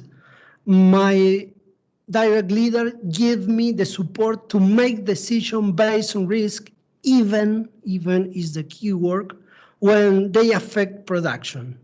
Let's read the final again. To make decisions based on risk, even when they affect production. We can see a very worrying result, the inverted fall operating segment more concerned than their leaders. This is very important to calibrate with different teams in open session. This is the key of the safety culture survey. We need to talk with people discussing, not discussing in Spanish, the word is discussing, arguing the results. Okay, let me show you dimension 4. Understand and act upon hazard and risks. This is a very important dimension too. Well, what kind of stain we can see on the slide? Perhaps the ideal kind of stains. high level of agree in the three groups, low level of strongly agree, the blue color. Strongly agree is not necessarily a good signal. Low levels of disagree and strongly agree, and the highest neutral in the highest level. The highest neutral, the highest yellow in the highest level, where the major sense of vulnerability should be. All these characteristics indicate that the sense of vulnerability is in the right place in the organization, on the highest level. The first three questions are about the fidelity of risk analysis, knowledge of the risk associated with major events, and the ensuring of barrier by leaders. We can see all segment in agree. And the four is a general question. All the company's operational workers have clear understanding to make decisions based on risks. Group one is aware that the organization must continue to improve. You can see clearly the yellow stain. Now, again, we must check this storytelling with different teams in open session as the key to the success of this kind of tool to discuss with different teams. Each team needs to analyze their own results, not all organization results, only their own results. Okay, go on. Dimension 5. Empower individuals to successfully fulfill their process safety responsibilities. This is a complicated kind of themes. Let's see. While in the first question, the three level ensure that they have the knowledge to manage based on risk, in the second, they affirm that the training is not maintained over time. This could be translated as we have the knowledge to manage based on risk, but we don't incorporate formal knowledge into the organization. This is a problem. We need to avoid that problem when we see this kind of stain. In the third question, we can see concern about the effectiveness of risk management in offices, not in assets, in offices. And the last question is about the use of stop work authority policy without fear of reprisal. I don't know if fear of reprisal is a trouble in your country, but in Latin America, people feel fear of reprisal to use stop work authority policy. And again, we can see the stain with inverted fall. We have a lot to calibrate with teams in open sessions. Sorry. Sixth dimension. This is other of the key dimension. Combat the normalization of deviance. We need to measure if our organization combat the normalization of deviance. A very different stain, full of disagreement. The first one, the first dimension that we could see full of disagreement. First, when the question is more general, the first one, my direct leader is committed to a strong sense of operational discipline. A very generic question, no? My direct leader is committed to a strong sense of operational discipline. We can see a general agreement in light and blue colors, blue and light blue colors. Later, the question becomes specific. Application of procedures, the second one, change in procedures and reporting of deviation, 3 of the variables presented, and the disagreement become very critical. You could see the first red ones. When we see this kind of stain, this type of stain, we must calibrate this storytelling with the different teams in open session, spending more time in this dimension. This dimension is the key to understand our process safety culture. When we use this kind of tool, we put the problem outside the people. We could see the problem in a screen and not necessarily in a person, in people. Well, the last dimension, we could measure 7 dimension or 8 dimension. 7 dimension is a good number of question. Ensure risk-based management with our contractors. Contractors in oil and gas industry is a very key public.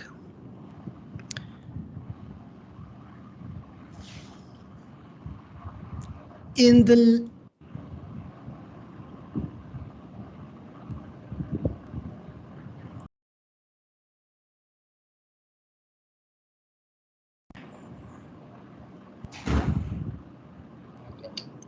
I'm here again, sorry, we suffered cut. The last dimension, ensure risk-based management with our contractors. We can split the slide in the middle. On the left, the organization is assessing itself on how it manages contractor company. How do we manage contractor company? We do it right.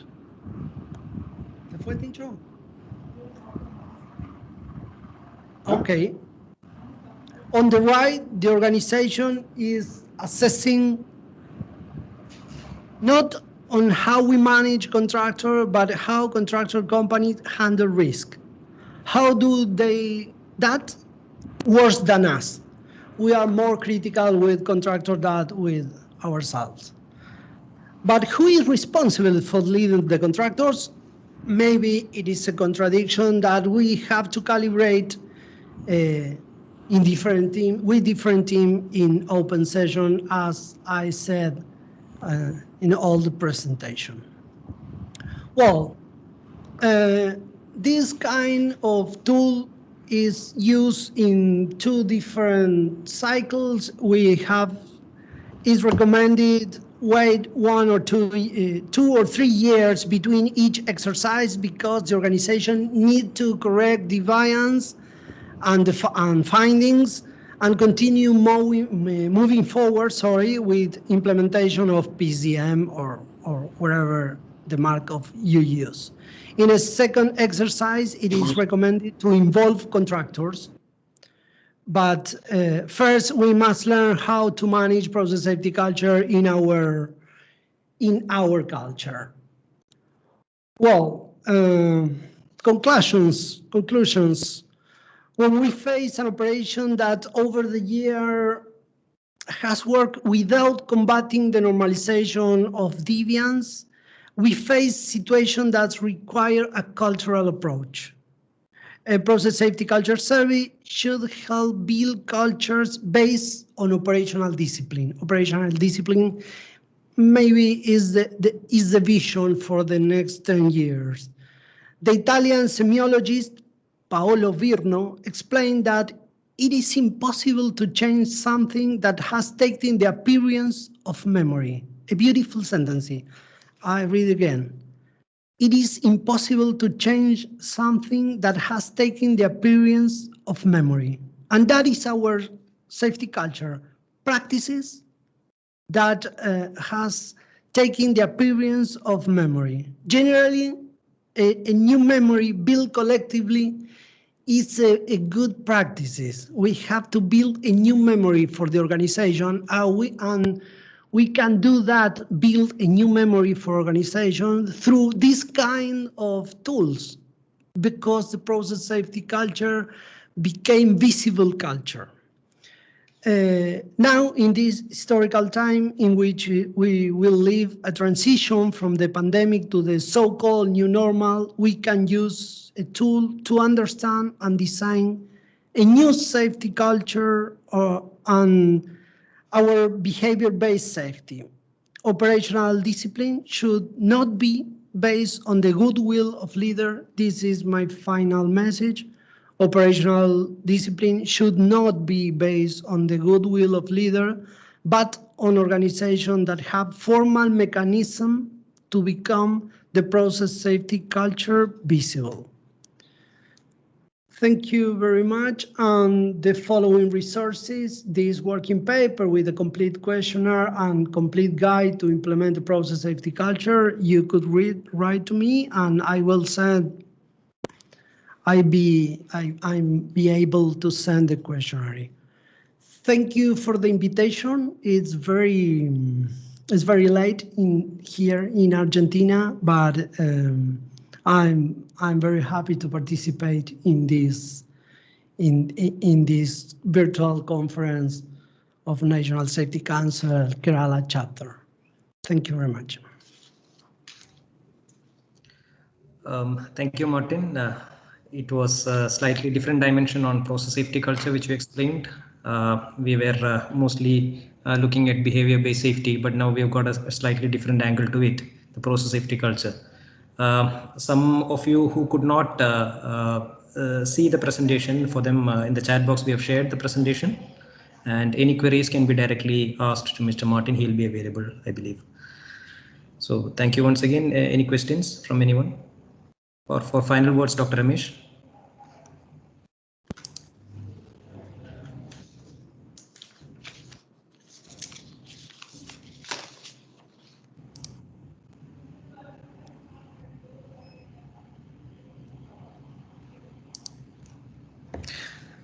Okay, I think any further questions can be posted in the chat box.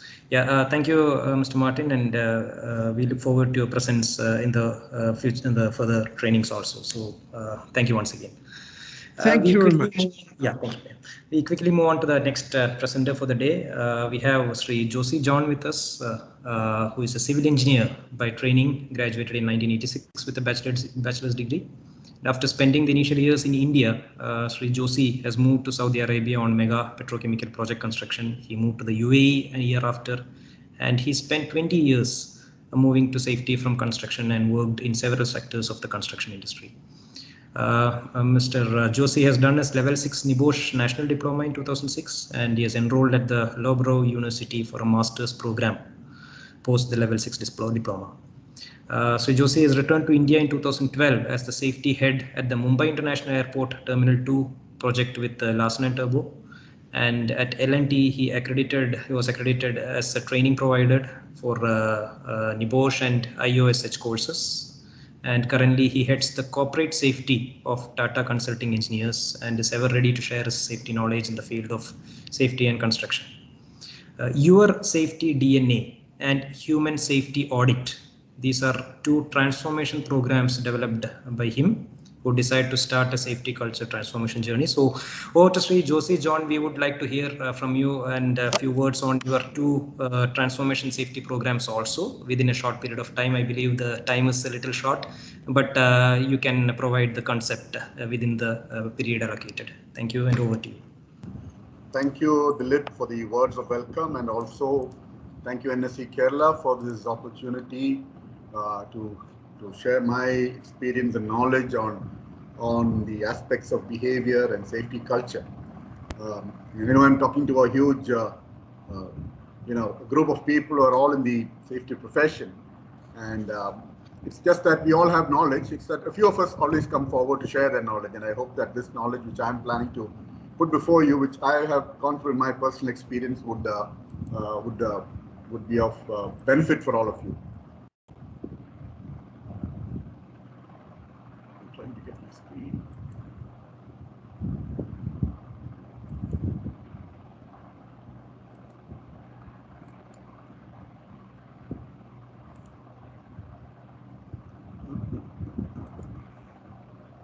I guess my screen is visible. Yes, sir. Please proceed. Yeah. Tata Consulting Engineers is one of the leading consultants in India, and we are in the business of providing engineering solutions, project management services in infrastructure as well as in technology areas. We are one of the smaller entity within the Tata Group. TCS is our big brother. We are a small brother. We are into the non-IT sector, and we've been in existence for more than 50 years. We've got about a team of about 3,000 engineers with us, 9,000 projects, with 8 engineering offices, and currently around 110 plus project offices in different project sites in different parts of the country. And one of the recent iconic projects that we've landed is the bullet train project, which is connecting Mumbai and Ahmedabad, and we will be the project management consultant, deploying a couple of thousand engineers on that project, and we've already started mobilizing for the project. Similarly, we are into the Ram Mandir, which is being built at Ayodhya. There also we are the project management. So there's a lot of iconic projects which are currently we are looking after, and we bring in a lot of experience into the construction arena, and in a very systematic, orderly manner. And it's our desire that we will have safety, as we always have, in all our projects that we run, because we have a huge challenge, because some of the projects are run by the local state governments, where we do find it as a challenge, but then we live up to that situation, and we drive the best practices. So NSC is organizing this seminar on behavior-based safety, and what they rightly said is safety by choice. It should never be by chance. And most of the time, what we see in our behavior, human behavior, is you're willing to take that chance. Whether you're driving on the road, you're walking across the road, even on your own construction sites. So what I understand from my experience over the years is it's more of a heart and mind dialogue which facilitates better behavior when it comes to safety. And especially in a culture like ours, where we are very, very fatalistic, it becomes all the more important. The human beings, all human beings are cognitive. What do you mean by cognitive? They are able to receive information, you're able to process the information, and thereby you are able to take a decision. And this is part of every human being. You receive information, you process information, and then you're able, even that's what all of us on this seminar also, you're receiving information from various presenters, you're processing the information, and you have already put it into different slots on what are the decisions you want to take. We have reflexive as well as instinctive. Best probably example of reflexive, I would say that all of us would understand, is in a cricket match. You have a guy here who's hurling a ball down at you at 130, 140 kilometer speed, and you have hardly seconds or even milliseconds to take a decision. And what is the objective? That the ball doesn't hit your body, nor does it hit your stumps. And then you take evasive action. And some of the evasive action would be looking clumsy, but some of the evasive action would be looking stylish when you find the batsman hitting a beautiful cover drive or a square drive or or a lofty shot across the field. So that reflexiveness is there in every human being. Then we are very instinctive. We have developed some instinct within us over a period of time, and that also comes into play. Simple thing. When you see a fire, we know that if you put our hand into that fire, to that naked fire, our body comes into contact with it, you will burn yourself. So like that, there are many, many areas where we have a very strong instinctive behavior coming out. We are responsive to a situation, to a given scenario, and we are reactive. A response can be a little bit measured out response to the scenario. A reaction would be something which is immediate. Okay, supposing somebody throws something at your face, what do? The first thing you do is you take a reactive situation. You just bend your head. You don't have the time to think through it and take a decision. So that is what a reactive decision. It's a split-second decision that we are. And at the same time, we are also very protective about our own lives and the lives of those who are immediately around us, our dear and near ones. We will have defensive mechanisms also in place to protect ourselves. So this is how generally human beings behave, because we have a cognitive process working in our minds. I would have a very, very simple example I can throw to you. Having lived in Mumbai is a city which has the suburban rail network, those of us who have lived in Mumbai, who have traveled on the network, definitely know what a chaotic, unsafe way of travel happens. The most unsafe behavior is always displayed on the suburban tracks. In the year 2012-13, they introduced the metro, which was again from Ghatkopar to a little beyond Andheri. So people were getting off the suburban network and then they are running across to catch the metro.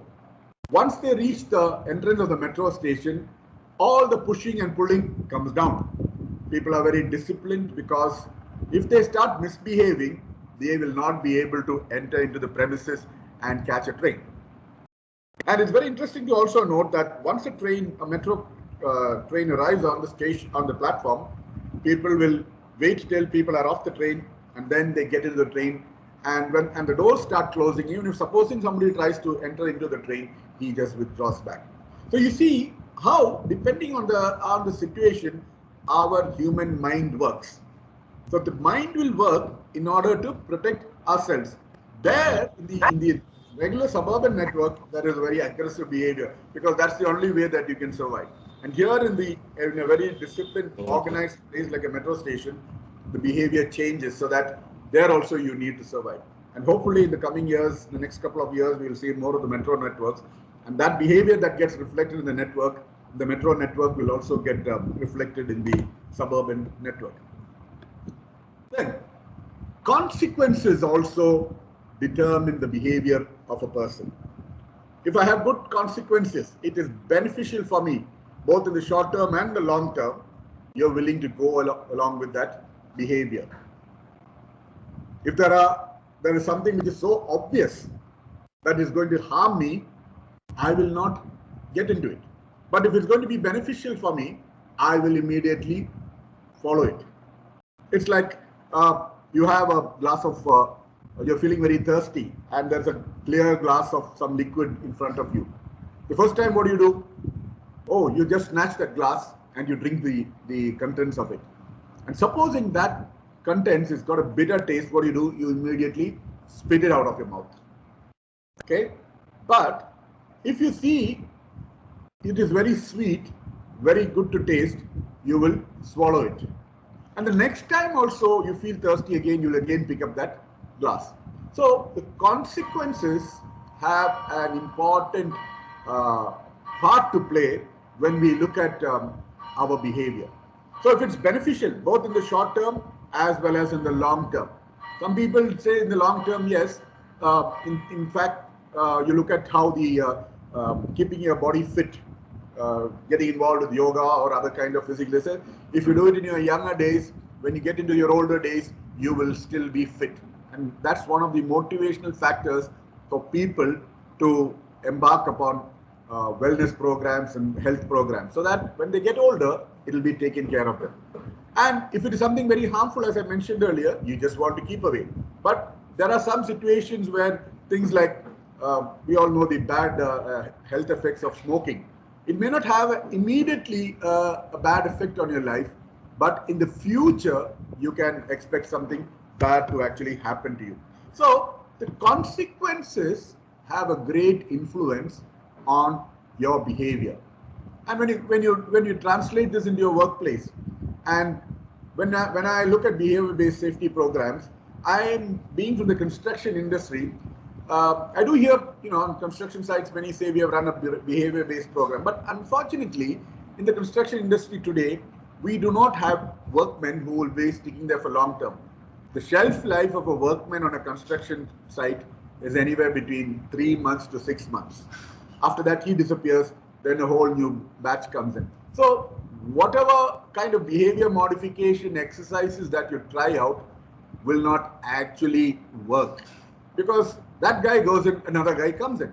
But there are cases where people, when you are able to address their minds, that they will start bringing about that change at their workplace. A few years back, one of the major projects while I was working at Larsen & Toubro was the Dhirubhai Ambani Convention Center. Massive building. It's got more than 10 million square feet. Probably one of the biggest commercial complexes being built in India at that point of time. So one of my other colleagues from one of the other manufacturing plants. He was the head of safety of Komatsu, which was manufacturing earth moving equipment. He came down and said, "Can I have a look at your site?" I said, "Go ahead." Then I told him, "I'm a little busy. I will ask you to take somebody with you." Even otherwise, I told him it's a site which is very well signposted, so you'll not get yourself lost. So he said, "Let me go," and he walked. And he came back and he was shocked. And he told me, "Joshi, I find that there is a huge safety culture in this place." I asked him what happened. What he told me was, I was walking down the basement area. There was good lighting, and I could see some men at the far end who were using brooms to sweep the place. And when they saw me approaching the place, they just stopped. I told them, "No, you carry on with your work." And one of the workmen very clearly said, "Sir, we are worried about your health." He said, "I am not have a problem." He said, "You are coming into an area where there's a lot of dust being generated. And we notice that you do not have a mask, whereas we have a mask which will ensure that we don't breathe in the dust." He was telling me, "I have never had this experience even in Komatsu, which has good standards of safety, where the people, the workmen actually are worried about the visitors' health." So this is what real human behavior is all about. People understanding how to take care of the other person. And these are things which we need to develop into a culture, especially in a culture where we have a very fatalistic approach to safety. And so if you create an environment, like I told you at the metro station, where an environment is created where people cannot but behave in a safe manner, that is what is the key to actually bringing about a strong behavior-based safety culture in an organization.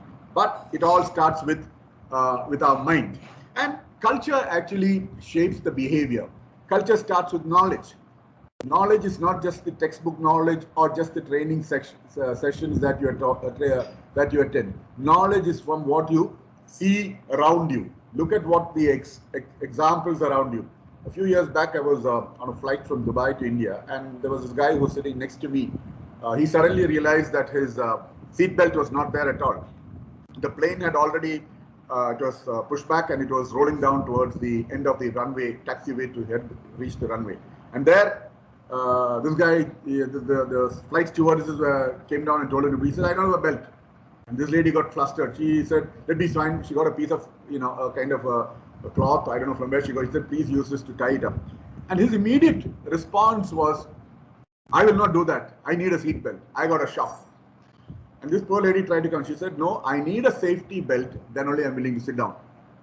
And I asked him, why? So immediately she went and told this to the pilot, and the pilot actually, went across, reversed, and went back to the terminal so that this belt could be fixed. So then I asked him, "What is the reason?" And one of the things that he told me to that lady was, "Don't you have any value for my life? You may not have a value for my life, but I have value for my life." So I asked him, "How did you realize that this is very?" He said, "I work for the Dubai dry docks, where I'm an electrician, where we have, safety is held in high regard over there." And then I said, "But what is that to do with this?" He said, "The previous week, there was a flight which was again traveling from Dubai to India, which actually fell in an air pocket a few thousands of feet, and many people were injured. And I had read it in the newspaper." So he got knowledge about an incident which he has now become as part of his behavior, in order that he will take care of himself and he will demonstrate safe behavior. So you see how the knowledge will actually shape the behavior of the person. And when you look at experience also brings in. The same story can be used. His experience of working in an environment where safety is accorded a very high premium, he has got that experience that anything when it comes to human life and safety, he has got to. I can give you another example. I was years back when I started off my safety as a safety practitioner about 20 years ago. We had a painting booth over there and in that organization, and painters were also available, and they usually use some cloth to cover their faces and paint. I said, "No, this is not good for them. Why don't we introduce cartridge type masks?" So we introduced cartridge type masks. Now, this guy, the painter, immediately told, "Sir, we don't want this. We have used this all these years, and in our experience, this is fine enough." And on top of it, he said, "We are all provided a banana every day to eat, so that paint particles." And I started laughing. So that is what his experience was all about. Use a cloth mask and then taken all the paint particles and then eat a banana every day. But then I told him, I'm going to give you cartridge type mask and you're not going to have any more banana business. And after a week, I observed what you're doing. I called him and asked him, hey, what's happening? So he said, you seem to be very, yes, sir, I'm very happy. How did it happen? I have, you know what he told me? It is only now that I have started breathing good, clean air. So you see how that experience that he's got, his previous experience with the new experience has brought about a change in his behavior. So, and then I observed he and his entire team, before they start their spray painting activities, the first thing is they put on their cartridge mask and they start using it. And then the third thing I want to say here is peer support. I don't like to use the term peer pressure. It is peer support, the support of people around you. That is what brings about good behavior. Now, all this is because you are thinking about it. People around you are thinking about it. Now, when I know, being in the construction again, I was looking at some workers who are working at a place above, about 6 or 8 meters. This was again in the Mumbai airport when I started work there. So suddenly the mobile phone rang and this fellow immediately dives deep into his inner pocket and he pulls out his mobile phone and he's got a nice plastic cover on it, etc. And then he answers the phone. Then I called him down and asked him, and why I called him down was he had a full body harness, but he had not clipped it. So it is, is one of those cardinal violations. So I asked him, what do you value more? Do you value your life or do you value that mobile phone? He just looked at me and he didn't want to give an answer because he knows that within him, he thinks that the mobile phone is of more value than his own life because he thinks nothing is going to happen to him. So I explained to him, listen, you are so careful in how you wrap it up and put it in an innermost pocket of your dress, but your whole life, which is what is required for you to actually use this mobile phone, you're not willing to fix the lifeline. I explained to him. He said, sir, thank you very much for reminding me that my life is more important. So we need to look at that. Bringing about a safety culture is we need to speak to the mind. At the same time, we need to speak to the heart. It is a combination of the mind and the heart which will bring about a behavioral change. It's not just running a program of 1 week. Yes, we've done a behavior-based program and then leave it at it. Running a behavior-based program is an excellent tool, but once in a lifetime or once in 3 years or 4 years you do it, that's not going to help. And I like what Mr. Paul from Safe Start said. Most organizations think after 3 months things will change. No, it takes 3 to 5 years actually for real change to be visible.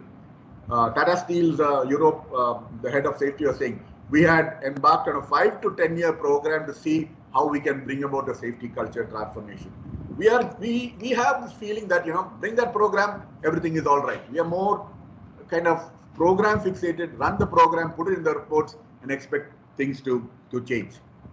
Now, behavior modification, there has to be an intentional effort.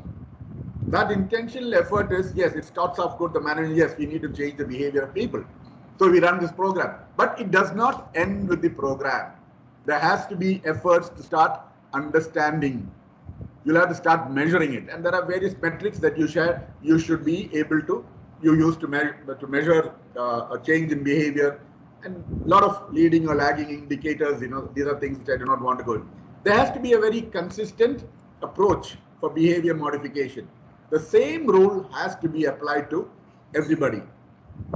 One of the simple things is a complaint or a comment which we always require is when we have senior management at the top level, sometimes visiting and talking about a construction site, they are very reluctant to actually wear a hard hat or a safety boots. Like somebody once told me, he won't change his boots because he wears Gucci shoes and his feet are used to only using Gucci shoes. I said, sorry, this is a construction site. We need to enforce a consistent rule. But at the same time, I've come across with many CEOs and managing directors who carry the necessary personal protective equipment in their own cars. When they get out of their cars, the first thing is they go and lift the boot, change their shoes, put on their high-vis jacket as well as put on a helmet, strap it up, and then only they walk into. And some of them even have gloves with them, which they put on their hands and walk into. So we need to apply the roles very consistently across the organization if we want to bring about any behavior modification. Then it has to be supervised. Supervision should very carefully start observing. They need to have an extra sixth sense to see what is actually happening on their construction or in their manufacturing sites, to see whether things are being done correctly, whether the person who is actually engaged in a task is carrying it out safely. It does not need to be a very formally done, but you need to have your own mental notes being prepared. So then you can address it with the worker. That should be a very, very intentional effort from the supervision when you take your walk around to look at it. And I tell all safety practitioners, one of the important skills that you should be able to develop is be able to take safety walks and be able to pick up things which are out of the way, which is not normal. And that's how you actually become a good safety practitioner. And that is how you will be able to even drive good behavior-based safety programs in your organization. So it's all again there in the mind. How do you want to change? The mind is what actually matters when it comes to behavior. So finally, you need to understand the intelligence has to be used. Human beings, as I told you, are cognitive. They are able to receive information. They are able to process information. It's not that people do not understand, but then from that understanding, you need to start believing with your heart. Understanding is in your mind. Believing is in your heart. I had a colleague of mine while I was working in Dubai. He was very, very careless about safety. He said, I don't care. And he said, if something happens, that's okay. We'll see when it comes. And, the typical terminology, what they use in the Middle East, inshallah, nothing will happen, or Kali Wali, I don't care, nothing is going to happen to me. But then one of his own team members died in a freak accident. He developed internal bleeding and he was dead within 45 minutes. This guy was in tears. He said, Josie, you always keep telling me about safety, but now I've really understood what safety is all about. A freak incident can occur in a person's life at any time. He said, now onwards, I am fully committed to safety. And I'm going to do everything that is necessary, put into practice what is actually required to have a safe worker. So that understanding, believing, and the practice is actually what brings about a behavior modification. And we use another term, attitude. Attitude is what we carry in our minds. But unfortunately, we are in a situation where this understanding which happens in our brain and the will, which is our heart, which is just about 1 feet, 12 inches or 30 centimeters, is a very, very great distance for us to travel. And only you get a shake up, like what my colleague told me, that when one of his own team members passed away, that he has decided to put into practice. So behavior modification happens, it starts off in the mind. And what happens in the mind, you need to process that information and then you put it into practice. But that 12 inches of distance is the very longest distance that a person has to travel. If you are able to travel that 12 inches of distance, you will start putting it to practice and you will be able to have a good overall safety culture. So I just wanted to focus that it is the mind that matters. It's all in the mind. Your mind has to be transformed in order that your behavior gets transformed. Okay, you might do a behavior, physical environment might be created in order to create physical barriers. Interventions may be done in order to change your behavior, but that will slowly move into your mind so that your attitude itself brings about that change and you will start looking at everything from a safety perspective. So at Tata Consulting Engineers, what we've done is we offer two programs to organizations. One is known as human safety audit. Depending on the size of the organization, we will do a diagnostic and then decide how much of time, where we will be looking at the level of understanding of every department within the organization, even the finance, even the HR. You know, when I did it in a couple of major organizations like Vedanta and Tyson Group, you know, when I went and started talking to the HR, they said, "Why are you talking to us about safety?" I said, "Every person has its contribution, and thereby we have a process by which we bring about this human safety audit, which actually sets up the organization to go on a safety transformation." And the reports that I've got after a couple of years is there have been a lot of changes. And along with it, we also offer a one-day training program, Your Safety DNA. What is the problem with your DNA and what is it that you need to do in order to change that DNA, a modification, so that you will be able to bring about a better safety culture. So thank you very much, NSC, for hearing me out. And there's my contact details if any of you want to get in touch with me for at a personal level or even at an organizational level. We can talk about the safety DNA or even the human safety audit, which you want to probably do for your organization. So thank you very much. Thank you very much. Thank you, Sri Joshi. It was indeed a pleasure listening to you specifically on the communication between human heart and mind, which is the sole idea behind the Human Bbs program. We have been highly enlightened, and we look forward to contributions and in the future programs also. Any questions on the presentation could be asked. Slowly we are running short by 10 to 15 minutes, and any quick questions, anyone?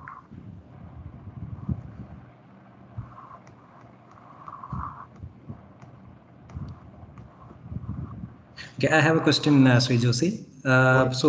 Before you started the implementation or started this program in Tata, could you do any pre-assessment of the safety culture in the company, or you directly went with the? We are not doing it for data within our group. We offer it to other clients. Okay. I've done it for Schneider, for L&T, Tyson Group, Vedanta. So Tata, I believe, I think many of the organization would have been doing BBS, but not knowing that they are doing BBS. They would have had a good safety culture. So only thing is to, yeah. That's what I said. We are here to get people to realize what they are doing and why are they doing it. You know, that's what it's all about. Why are you doing what you're doing? That's the question. Actually, is part of this whole your safety DNA as well as the human safety audit, which we are offering to organizations. And they have responded. You know, that because of the pandemic, the past 1.5 years we've not been, but now again organizations are coming back to us, looking in terms of when the opening happens, they also want it done. Any kind of it, whether it's a manufacturing or even it's a service organization, we can do it, because basically it's the same fundamental process itself. It's only that it gets applied in different contexts. Right. Yes, so there's a question. How do we sustain the modified safe behavior? If you could answer that. How can you sustain the modified safe behavior? Yeah.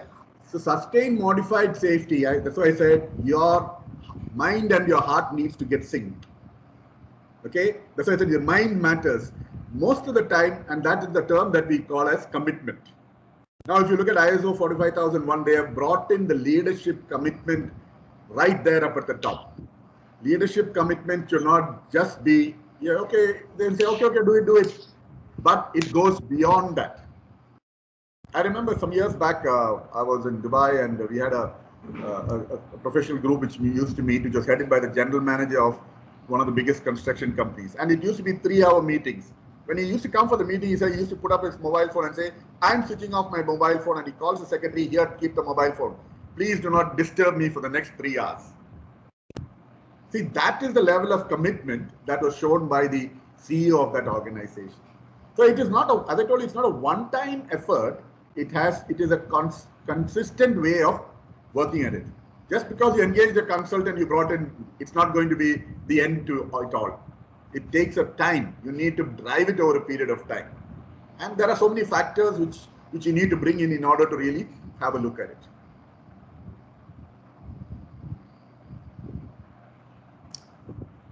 Yeah, I believe the question is answered satisfactorily. If no more questions, we can move on to the next presentation. Thank you, Sri Joshi, once again for your time, and we really appreciate the presentation which you have done. Quickly moving ahead, so we have with us Shri Narayanan Vasudevan, the fourth speaker of the day. Shri Narayanan Vasudevan has been working in the field of HSE for over 29 years now. He's a qualified fire engineer with post-graduation certification in safety. He is a certified HACCP expert, lead ISO 9001, 45001 and 14001 auditor. He is also a certified safety professional, which is considered to be one of the highest qualifications in safety.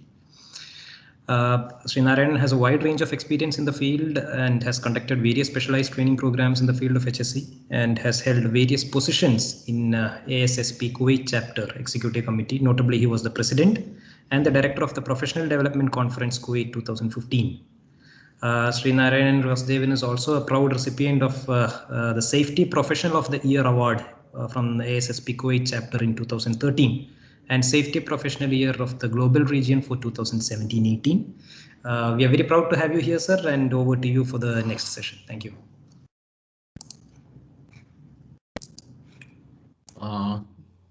Good morning from Kuwait.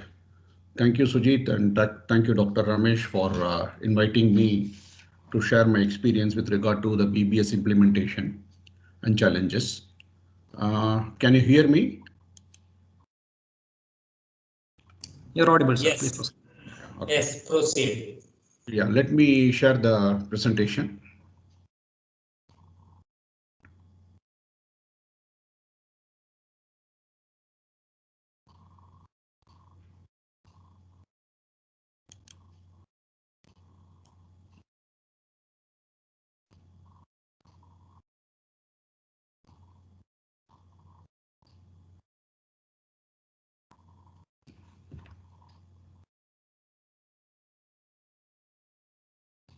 Can you see the presentation, sir? Yes. Yes. Yes, sir. Okay. My name is Narayan Vasudevan. I am working with Kuwait National Petroleum Company since the year 2001. Prior to that, I was a Deputy Manager Fire and Safety in Hindustan Petroleum Corporation Limited, Visakhapatnam Refinery. This is about my experience. I have been in an oil refinery for almost now 30 plus years. Other things Mr. Sujit has already spoken about. It was nice to hear from the eminent speakers before me about the BBS, how it is to be done, and what kind of benefit it can give us. I will be talking about our own practical experience of implementing this program in my company here. I have been involved in this BBS for more than 15 years now. We have been implementing this for 15 plus years. Now, as you all safety professionals who are here in this program, you must be aware of this accident iceberg. See, about 85 to 95% of the incidents have occurred because of at-risk behavior. In fact, we have found that most of the cases, behavior is an underlying cause. And but what happens is generally when an investigation is done or investigation reports are published, we tend to go by fault finding, rather fact finding. Fault finding in the sense if somebody is got injured because of, say, for example, not wearing a safety harness and he falls from a height. And then we say that it is the fault of the employee. And we try to penalize him, rather look at why he did not wear the safety belt. Or for example, if somebody gets injured in his eyes or while doing a welding activity or any kind of such industrial activity, we say he was not wearing the goggle or he was not wearing the shield, face shield. These are all just the immediate causes. They are not the underlying causes why the accident took place. The incident takes place because of root causes. Root causes are generally different. It is not the immediate. This is not, as a HSE professional, we are supposed to look at it. We are supposed to look at the root causes and the organizational causes which can prevent such incidents. This is where the BBS comes into picture. BBS, if it is implemented in the true spirit, is really going to prevent a lot of injuries and a lot of accidents. Now, what is BBS? Basically is an established process to encourage and monitor positive HSE behavior by all employees. Of course, including most of the companies in the world now are outsourcing their maintenance activities, and even some companies are even going and I think outsourcing the operational production activities. So the contractors. Now, one of the speakers, I think earlier spoke about the positive reinforcement. This is the most important thing of BBS, in fact, because once you enforce a positive behavior, you tend to give them the kind of a feeling of owning the process. Then you can start talking about the areas of improvement. No, before we start, basically what is an behavior? See, behavior is something, an observable act. You see something happening, that is a behavior. Now, it can be either safe or it can be at risk, depending on what you see in the site. Now, before actually, I have been told to speak specifically on the challenges and the benefits. But before I go to have a flow or continuity, I'm going to talk in brief about a few slides on the process itself. Then we go to the benefits and the challenges. Now, you can see here, just a picture. It's a very nice picture you can see in which will give you, actually it was a drawing I think made by a child in one of our HSE programs. You can see a gentleman standing there. You can see there is two paths. One path is the safe path, another path is the at-risk path. The moment we say safe path, you can see there are so many barriers there. 1, 2, 3, you can see at least. I will talk about it in detail. And the at-risk path seems to be very straight, simple, no bumps. So what they do is, as a human tendency, we tend to go to the easy path. This is the normal tendency of a human being, to go for the easy path. This is where the problem starts. Now, coming into the difficult path, or we say the path which is the right path, which is normally difficult, I will talk about it now. Now, the path which I showed you, it seems to be difficult for people and it influences your behavior at workplace. Now, this could be because of, basically I can put it into three broad heads. We call it as personal, we call it as systems, or we call it as the conditions. Now, personal, we'll start with the personal. Generally, everything we blame on person, which should not be the right approach, but this is the normal tendency. Personal, when we say personal, we say it could be because of lack of knowledge. A guy who is not following the HSE requirements, it could be because of that he is not trained, he doesn't know the subject. Most of the time we face this problem when it comes to the working level people. As one of my colleagues before spoke about a gentleman saying that he doesn't care unless he saw a death of his colleague, and then he became aware that it can cost his life. The second thing is the perception of the risk, or you can say the culture. They don't perceive anything as a risk. I mean, they think it is normal. I mean, this is the way I've been doing it for so many years. So nothing can go wrong. And the third thing is the physical abilities, the abilities of the person. Maybe he is not having the physical ability to do a particular type of work. So this influences the behavior. Now coming to the second thing, the condition. Now what is a condition? Suppose I have a poorly designed plant. It will influence a wrong behavior because there's an issue with the design. Human factor engineering has not been considered in the design. Then it is going to influence the behavior. Then you're talking about the maintenance. Now, normally in the maintenance, many times we have come across in the plant that we are asked to maintain a plant, and we run against the time because of the management requirements, or we need to finish the shutdown faster. We don't have, sometimes we don't have spare parts. Sometimes we don't have the resources. So these kind of things lead to again, behavioral issues. So this is the, with regard to, I want to highlight on the conditions. Then the third one is the systems and procedures, the policies of the organization. The most important thing what we have to remember is when we write a procedure, HSE, because I think most of the audience are HSE audiences here. We write a lot of HSE procedures, and of course procedures are important. I'm not denying that.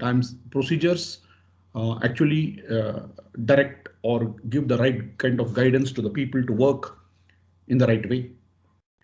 But we have to remember one thing: when we write a procedure, we have to make the procedure a workable procedure.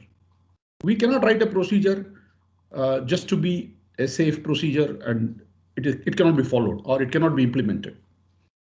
So the best approach would be, whenever we write a procedure, we have to consult the stakeholders. We need to talk to them. We need to, because we have to understand one thing. All of us, whether we are in HSE, whether we are in construction, we are in production, wherever we are supposed to, we all are interested in the same goal. We are all interested in making the safety as our business. So we have to take them on board with us, the stakeholders, and they have to be involved in the writing of procedures. So when they get involved in these procedures, they know that they own it and they follow it. So this is in basically how a behavior is influenced in workplace. So these are the basic three heads on which we can control the behavior. See, because behavior-based safety is basically understanding the behavior of the people. Look at the behaviors, as the first speaker pointed out. BBS is normally a concept of no name and no blame. We don't blame anybody. We try to find out why XY person is not following the procedure. Then we look at what could have been the reason for it and how can we improve the system, improve the procedures. This is what is the BBS basically.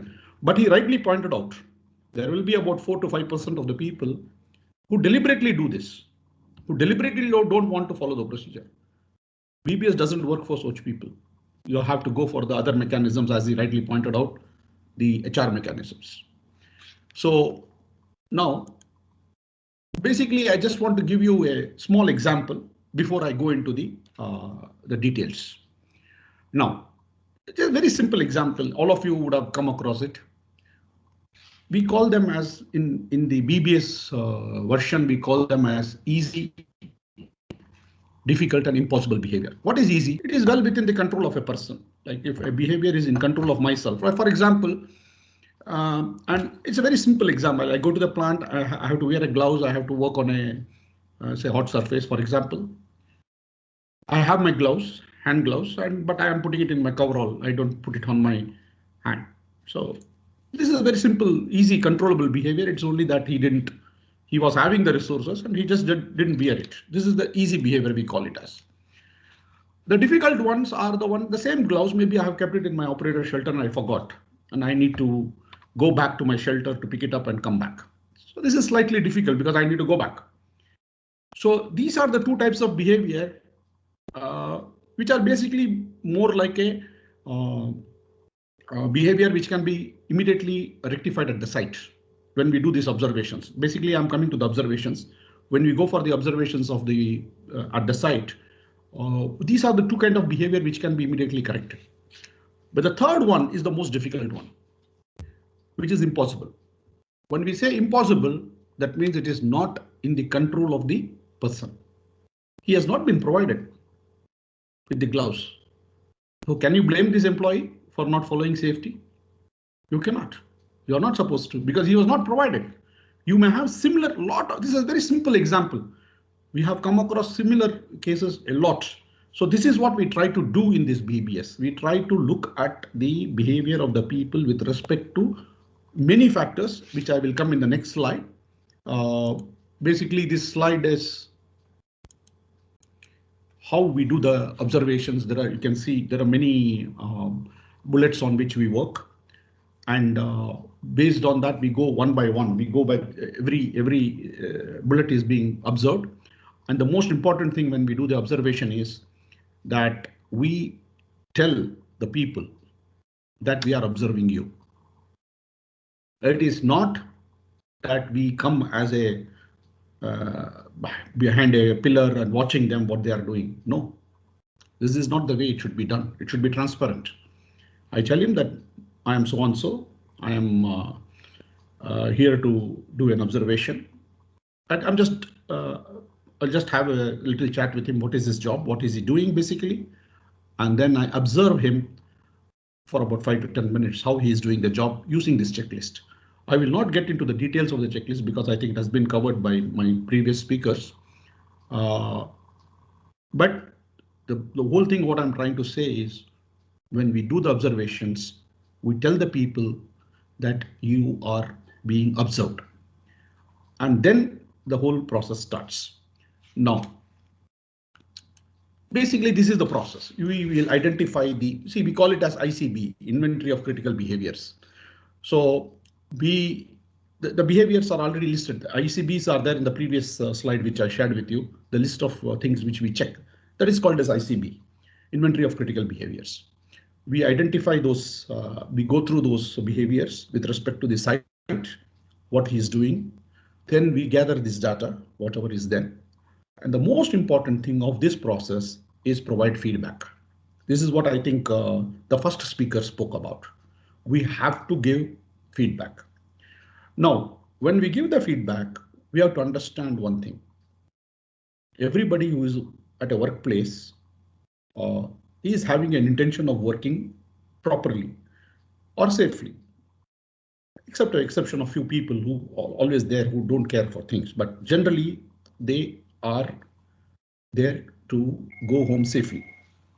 So when we do this feedback, we start with a positive feedback. We just tell him, you did a very good job on this 1, 2, 3, like you were wearing the gloves, you were wearing the goggles, you are following the procedure as per the company procedure. You did everything right. And then you come to the area of improvement. Now, for example, it could be a very common problem, especially in this part of world, is when we see these workers who are not so highly paid workers, they don't wear the goggles. Most of the times I find that we go to the site, we find that these guys start wearing the goggles the moment you walk in. Till that time, they will not be wearing it. So the moment you see, do the observation, they will be wearing it, and then they will again remove it. So which we have noticed frequently. So what we do is we try to understand why he's doing this. We ask him. Then when you are friendly with him and you help him understand, then we can come to know that if he wears the goggle, it's a risk. It is so bad. Probably it is full of scratches. He cannot see the things. He cannot, by wearing he's doing, and it's becoming unsafe for him rather, not wearing it. Or some of us have the prescription glasses, like I am wearing a glass. If I wear a goggle, I cannot see. So I need a prescription safety goggles. These are expensive things which are normally not provided. So if you don't provide it to him, how do you expect him to wear it? And if you expect him to wear a wrong one, he's creating an hazard. So these are the kind of analysis which we need to do when we do the BBS. We take the paper. Okay, the next step. This is what I have done. I have gone to the site. I have done the observation. I have taken the data. I have seen. I have given him the positive feedback, what he has done correctly, and where the things were not going in the way it should have been done. I give the feedback to him, and I come back. And the last one is the data. Use the data to remove barriers. Now here comes the, there are softwares available for this BBS softwares. The consultants who have provided us the methodology have given us the software. We feed the data into the system and look at the barriers and what are the recommendations which can come to overcome those barriers. The simple example what I gave you was the goggles. You cannot ask somebody to wear a safety goggle if he's having a power glasses, unless you give him a prescription safety goggles. There are prescription safety goggles available, and we have to provide him. Then only he can wear it. So this is the simple BBS implementation process, which we have implemented and which has given us to a large extent desired results. Now comes the main crux of the subject, which I was asked to speak on. As rightly pointed out by my colleagues earlier, this program doesn't happen in few months. It takes years to achieve results. Now, this is the program, like I've talked about the observation and we have talked about the management sponsor. I think one of the speakers spoke about the management support. If there is a management support, things work. Otherwise, it doesn't go anywhere. So what we do basically is we do the observation, we come back to the data collection, then there is a data analysis is done. Again, it is gone to the management review meetings, and there we look at the things which are impossible behaviors. We come up with solutions for the impossible behaviors and come up with the recommendations and further enhancement of the program. This is the cycle at which basically any program is a PDCA cycle. Plan, do, check and act. You do a thing, you check it, you find any gaps out there, you act. This is a normal cycle for any of the management systems. And BBS is also such program. It's a behavior-based safety program. Now, let me come to the main part of my presentation. Now, what is the benefit of BBS? See, one of the powerful way of influencing a behavior is feedback. That means you have to, many times, as another of my co-speaker has spoken about, he said that probably this gentleman who was working in, I think he was talking about Dubai or somewhere else, that he was not very inclined to the safety behavior. Now, probably nobody has given him a positive reinforcement, positive feedback about his behavior. You have to give a feedback about the behavior, that you were doing these things right, and these are the areas where you were wrong and what could have gone wrong. This kind of a feedback is about the most important benefit in this process, because this is one of the tools in which a management level or supervisory level people or anybody who is doing an observation, we call them as an observer, has an opportunity to give a feedback. Normally in audit process, we come and do an audit and we send a report.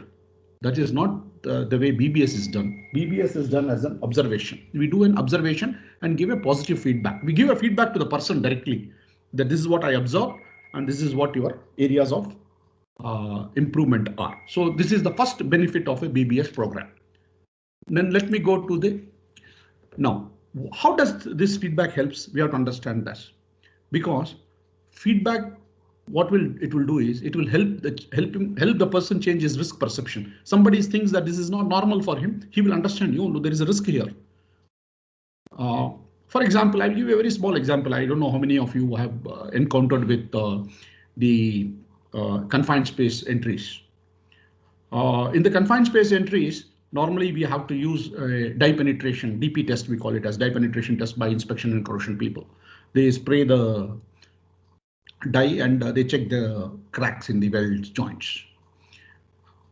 Once, in fact, it's my personal experience, I walked into a FCC and I saw on the boot, one guy was doing it and I told him, what are you doing? He said, I'm spraying just to check the welding, how it is. I said, did you take enough precautions? Do you know what is there in that spray? He doesn't know that. When we saw that, I explained to him that if you spray this, there is a hydrocarbon part in that spray. So being a small confined space, it will give depletion of oxygen in the vessel, in being a small boot. And you need to spray it from outside and run the fan for some time and then go inside so that you have enough air. He did not know that risk perception. And when I observed this and I told him, he probably learned it, but his colleague who was in another plant, nobody probably told him or it was not communicated, he fainted. This happened within few months. So this shows that This kind of feedback helps in the risk perception being changed. They understand the risk and they also unearth the hidden barriers. This kind of barriers which are there, it is taken out, and finally it will improve the culture of the organization as such. So this is one of the biggest benefit of the BBS. Now, what happens when you do BBS is we gradually improve in the attitude and work culture of the employee, including the contractors. This is number one. Then we accept and improve in the compliance of the safe work practices, because as I was telling you, when we write a safe work practices, we involve the stakeholders. So they own it. They feel that yes, it is good for them. It's good for their organization. So this kind of benefit comes when we do the BBS. We convey the feedback to them. The third one is it is complementing the HSE culture of the organization. HSE culture of the organization goes on a positive direction with kind of implementation of BBS. And of course, overall, we get a reduction in the incidents and accidents. Of course, this is the ultimate goal of all of us. So we have the benefit as the reduction in the incidents and the accidents with the implementation of BBS. Now, the most important thing, as many of the people have said before me, that this is easier said than done. There will be a lot of challenges. Now, the most important challenge is people, normally employees, take a lot of time to understand the process. The first thing is when you say you are observing them, it is being thought as entering their privacy, as if we are entering into their domain of expertise. That barrier will be there. This is a big challenge for an observer. So this is the first challenge we have to tackle. We have to take them on board. We have to talk to them and explain them the importance of this and how it is going to be beneficial to them. The next thing is we have to find the right kind of people to do the observation. We need to have people who are committed to the process and who have the knowledge of the systems. So unless you have a right kind of observers in the organization, you will not have the benefit of BBS. You have to find the right kind of people who knows the processes of the organization, how the organization functions, and then you send the people for observation. If he doesn't know the process itself, the observation will not be effective. He will just make small, silly observations and it is not going to benefit the organization or the culture of the organization. The third one which I want to seek is, then we have identified an observer. He's doing a job. Normally, these are all additional responsibilities given to the employees. So how can we motivate them to continue to perform, observers? So this is a very, very big challenge we have. We have to motivate them that you are doing a good job. We recognize them. We bring them to the management. We show them their good work, and pat on the back always helps. And the improvement in the quality of observations and providing feedback. This is a very big challenge when we do the BBS, the quality of observations and also the feedback, because not everybody is able to communicate properly or right way to the observed person. So we need to train the people on how to be very courteous and how to communicate, because it's very difficult to say somebody is wrong. You have to say it in a nice way so that he accepts it and he corrects himself. That should be our aim. Our aim in BBS is fact finding, not fault finding. So once you do this properly, you will be successful. This is a very big challenge again. When we did this process, we had this problem. We did have an issue with this. And the next one, which is the next challenges are, as I said in the previous slide, if you would have seen, we have a committee which looks at the main failures, impossible behaviors, why it is happening. We do a root cause analysis and come up with a recommendation. To maintain that committee for a long term is a challenge actually, because again, people need to be motivated. These are additional, because we need people not from HSE. We need people from across the board, maintenance, operations, technical services, quality assurance. I mean, name the field. We will have people from those fields who will be trained to be observer for a few days. And so we have to, and they will be part of the root cause team. So it's a challenge for any organization, this one. The another thing is the replacing the people. Again, when we have trainers, we get people retired, we get people transferred, people resign, job change, or whatever it is. So this is another challenge which we face, to find the right kind of people. Then of course, as you know, I'm working in a part of the world where there are contractor workforces are there a lot, and they are a lot of floating population. So this is another challenge for us when we do the BBS. We get different cultures, different people coming into the organization very frequently, once in few years, and to change them, to train them, to observe them, it's a big challenge for us. So this is another big challenge for us. And also we have to understand one thing, that influencing the behavior of an employee is a very slow process. It doesn't happen overnight. So we need to make sure that we do it in a gradual way and in a systematic way. So these are the major challenges we face. So basically what we have to understand is, by BBS implementation, we increase the safe behaviors and reduce the at-risk behavior. I had started with that slide, what is safe behavior and what is an at-risk behavior. Now, most of the incidents, and we see only the tip of the iceberg. We don't go below the iceberg. That's where the at-risk behavior is there. So we have to look at that at-risk behavior and look at the way we can improve this, reduce this at-risk behavior by proper coaching or by proper reinforcement of the positive behavior. With this, I conclude my presentation. I think I have touched my 30 minutes, and now I'm open to any questions from the audience. Thank you very much. Thank you, Shri Vasudevan. It was a pleasure listening to you and your practical implementation on the BBS out of your experience, which you have explained here. Over to any questions from the participants? Quickly.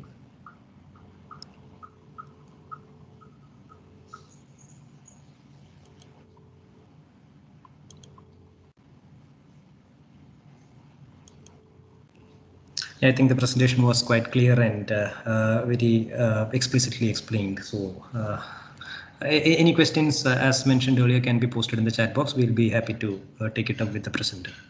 Thank you, Shri Vasudevan, once again for your valuable time. Thank you very much. Yeah. We are running short a bit. We know that the time is running short, and you're all eagerly waiting for the next presentation and to close off the function. Before that, let me introduce the speaker for the day. The last and the final speaker is none other than Dr. Ramesh V M, who is the Honorary Secretary. Dr. Ramesh V M retired as the Senior Manager Fire and Safety from BPCL Kochi Refinery with nearly 36 years of experience in various roles within the refining sector. He holds a doctoral degree in management from Bardiyar University, apart from a double master's degree in business administration and disaster management. A passionate trainer and learner, Dr. Ramesh has over a dozen publications in international journals of repute, apart from over 20 research presentations. Currently, Dr. Ramesh heads the NSC-Kerala chapter as the Honorary Secretary, and he is also the editor of the Suraksha magazine, which is now in online mode and called Is Bbs. It's a pleasure to have you here, sir, and please take off with your presentation. Thank you. Thank you, Dilip. Jacob, please unshare the presentation. Jacob. It is unshared.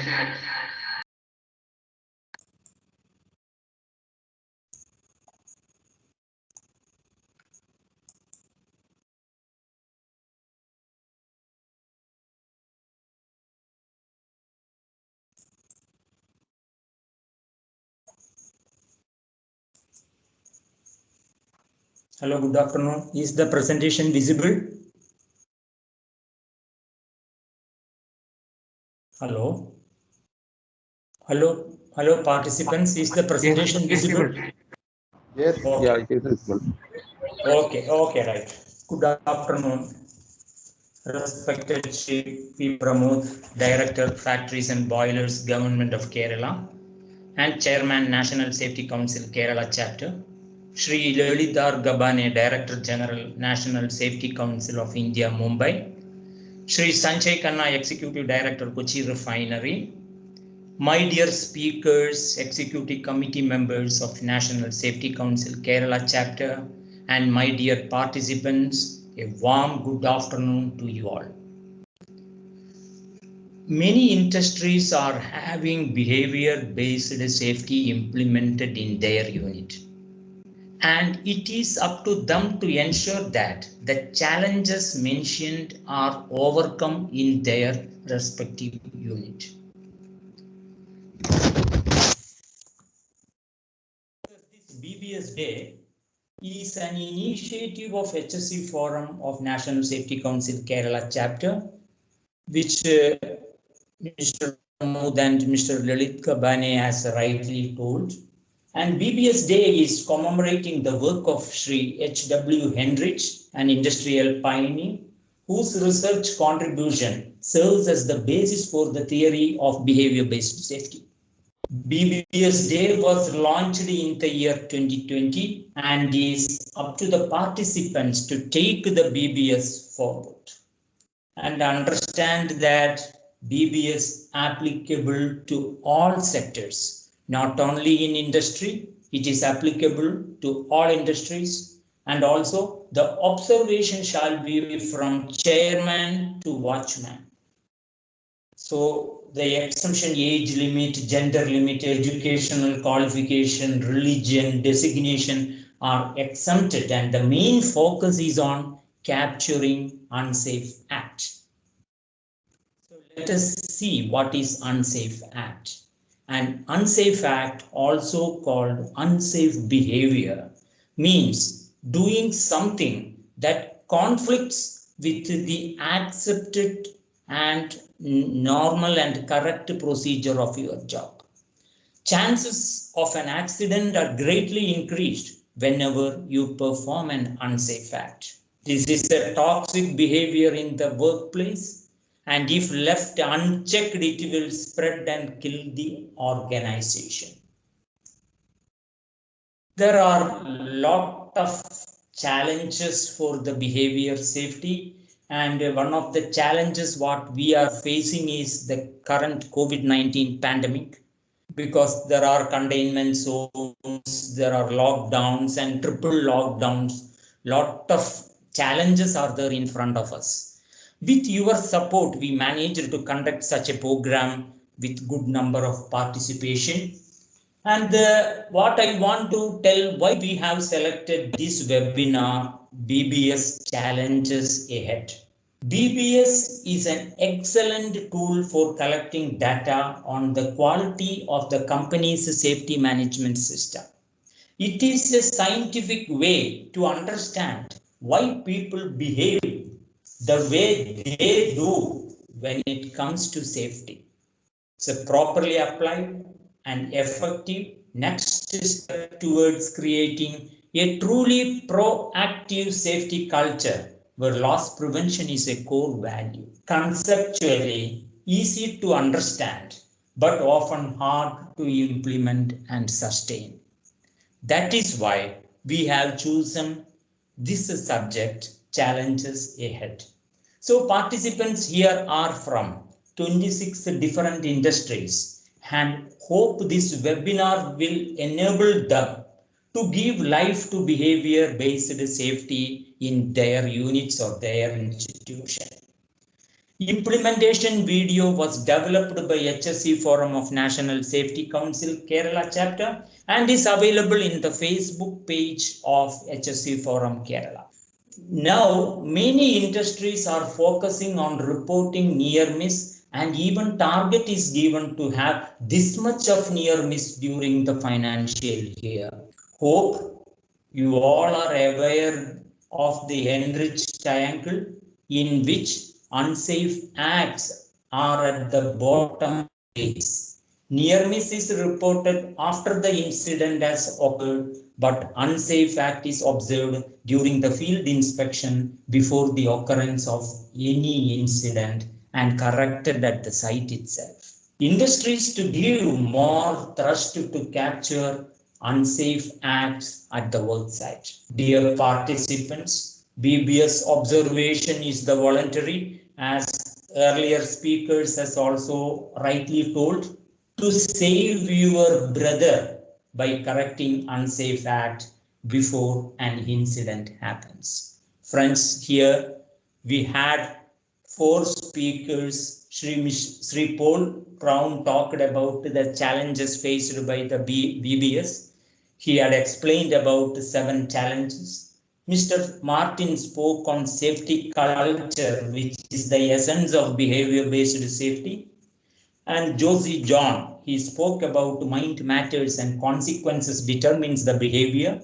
And Mr. Vasudevan from KNPC, he spoke about implementation benefits and challenges of behavior-based safety at KNPC.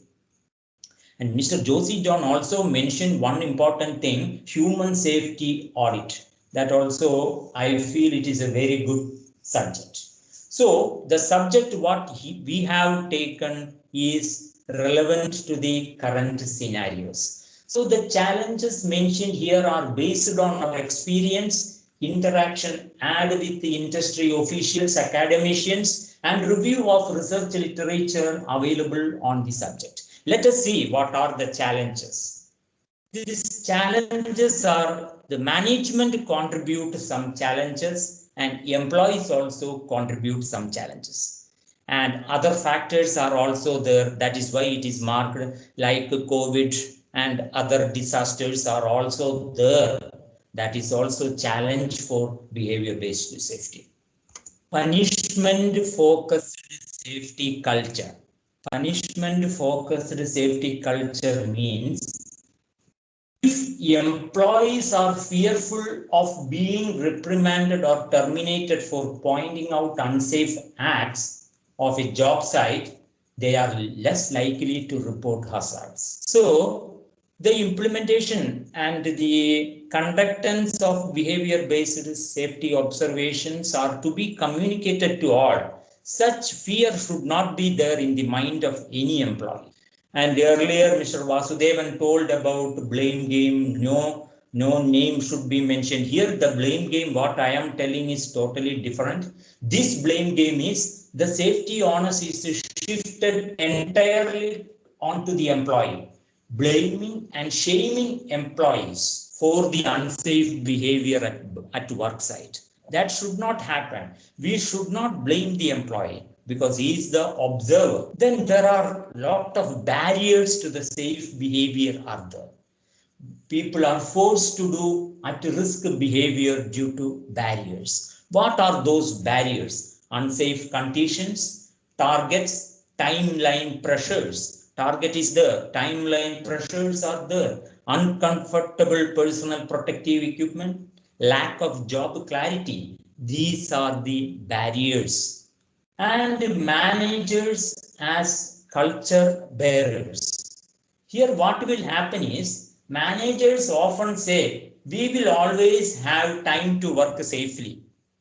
Then next minute they signal the exact opposite by constantly asking whether the work will be finished soon. So the relationship between 2 words and deeds is important. So that is also another important challenge we are facing. Then frequency illusion is, so this is a focus on observation, quantity over quality. We want this much observation because we have to show this much observation as there, this much unsafe act as there. So we are focusing only on quantity, not on the quality. So we are doing thousands of observation, we must be safe. So here what is happening is pushing quantity over quality and having more contacts with a more in better mentability. The quality of your observation drives the quality of your program, but it can be challenging to measure. So we focus on the quantity. That is also happening. And mushroom drift. Mushroom drift, earlier speaker has also talked about this in a different way. Observer performance drift from lack of coaching. Observer has to be coached regularly. The coordinator has to discuss with that observer. When observer get no coaching or feedback for their observation and no data is shared with them, they are treated like mushrooms and naturally their performance will drift. How do they know if they are doing good observation? Are they getting better? Are they getting worse?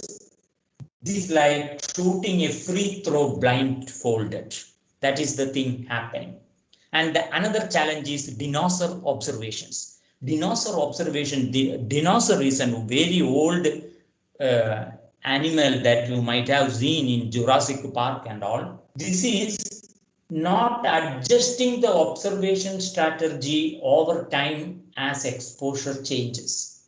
You may be using the same observation checklist you had when you started in 2005, but now it is 2021. You have to update the critical behavior status based on the near miss happened in your industry.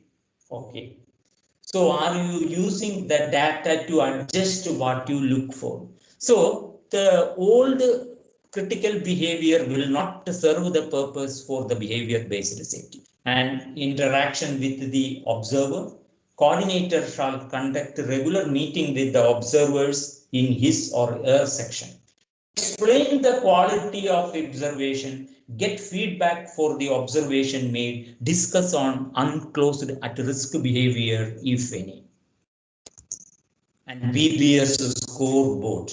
I think this many industries as such do not have, because this scoreboard is essential.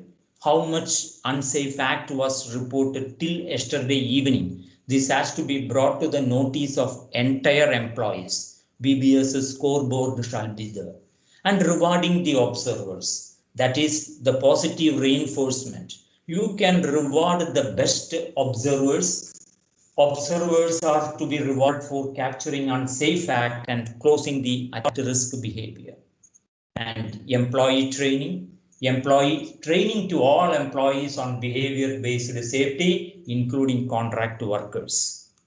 And awareness session by BBS coordinators. BBS coordinators can conduct awareness program for the observers and report unsafe act in daily meetings. Every industry has got daily meetings called in different names, operation meeting or daily meeting or production meeting, whatever it is. But that unsafe act is not capturing in the meeting. I request the participants from 23rd March, this unsafe act shall capture in the daily meetings. Now the near miss is captured. Let unsafe act also capture in the daily meeting. Then BBS centric contractor training, because another challenge is the contract workers are permanently, they often changes. So it is the duty of the management of the industry to include contract workers also on behavior-based training. Then safety manuals compatible with amendments. Whatever the changes you are incorporating, that has to be updated in the safety manuals. Update the SOPs as per your standard. You might have kept some standard, say 1 year or 2 year, like that. This has to be updated at regular intervals and shall made available to all employees. So these are the challenges of the management. Next, I will be talking about the challenges by employees. Aggressive observer, because when that observer sees from unsafe act at the work site, he will start shouting. Such behavior shall not be there from the observer side. Okay. For this, some management has to give some training on good behavior pattern. Then observer ignores standard operating procedure. If you are ignoring the standard operating procedure, how you can tell others to follow a standard operating procedure? For example, I can quote here this: the speed limit fixed for the vehicles driving inside the industry is fixed at a particular point. If I am not driving at that particular limit, how can I argue another contract worker that you are driving over? So first I have to follow standard operating procedure. Then the another thing is habituated unsafe behavior. Because here what comes is people have done something the wrong way for so long. that they are not conscious of the behavior. For this much long years, I have been doing in such a manner and nothing has happened to me. Such behavior has to be changed. So that is why what we are telling, training to all employees and also refresher training also has to be given. Then comes the targeted suspect. If I am having targeted suspect, I will go for observation only at that particular site to catch hold of him. That should not happen. In BBS, we are not mentioning any name, we are not blaming. We are only capturing unsafe. Then comes communication gap between the observer and the observed. You see, we have to speak in the language of observed, or else you will not understand what the unsafe act you are talking about. So these are the challenges what currently we are facing. So what I want to tell is one motivator, Dr. Wayne Dyer, he has rightly told, if you believe, it will work out. You will see opportunities. If you believe it won't work out, you will see obstacles. So I think you believe in this. You can overcome the changes as we have at the National Safety Council. We have overcome the changes in 2020 by conducting the launch of Behavior Based Safety Day on 22nd June 2020. And current year also we have observed the day through this webinar with your support. Thank you. Keep challenging yourself, think better, do better, and be better. These are the things I want to communicate to you. Okay, thank you. Any questions you can ask?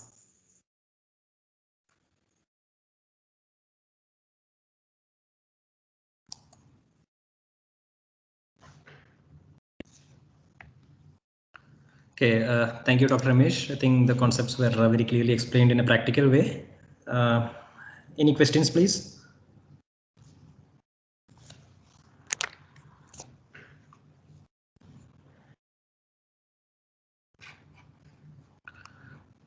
Okay, we believe there are no more questions to be asked.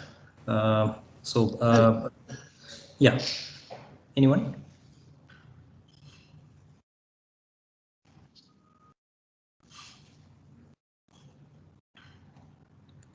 So shall we proceed, Dr. Ramesh, with the official? Okay. Okay, right. Okay. Yeah. Thank you once again. Before we conclude the program for the day, it was very highly informative and knowledgeable sessions, especially a couple of ones where we did not have the clear dimensions on process safety culture. So we believe it would be a good start for all the industries across India and in the state of Kerala to start the BBS procedures and programs and not expect to bring immediate results, but to wait and do it in a sustainable way so that we get results within 3 to 5 years of time as per the experience of the presenters which they have told. So culture is nothing but what we do when no one is looking at it, looking at us. That is what the common saying says. Let us all try to bring this culture among our industries and at the workplace as well as at homes, starting from our children as well. So thank you all the presenters. We move across to the official vote of thanks ceremony. And before that, I would like to show a very brief video on the last year's BBS day, which was organized by the HSE Forum. Over to Jacob, if you can play the video, please. Okay.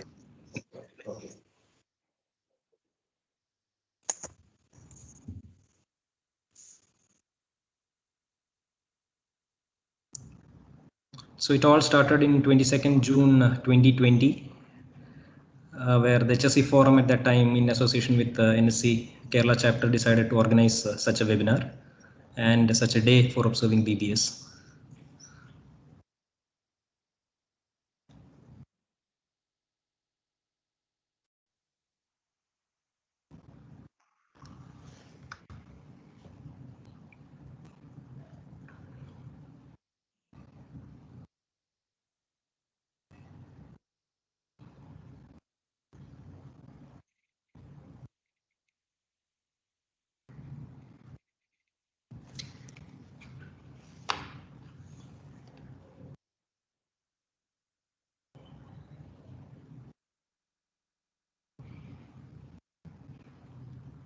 Let us cultivate a culture where we and our colleagues carry out mindful behaviors rather than mindless behaviors. Remember, the result of BBS is not limited to industry. It can change the attitude of the BBS is a proactive approach and is also called brother to brother safety to save lives. BBS is an art of safe living. And water it is there. 300 years is needs a battle activity. So that is the good initiative taking by the various factory management. And actually they are motivating the workers. They are giving some reward who are reporting declared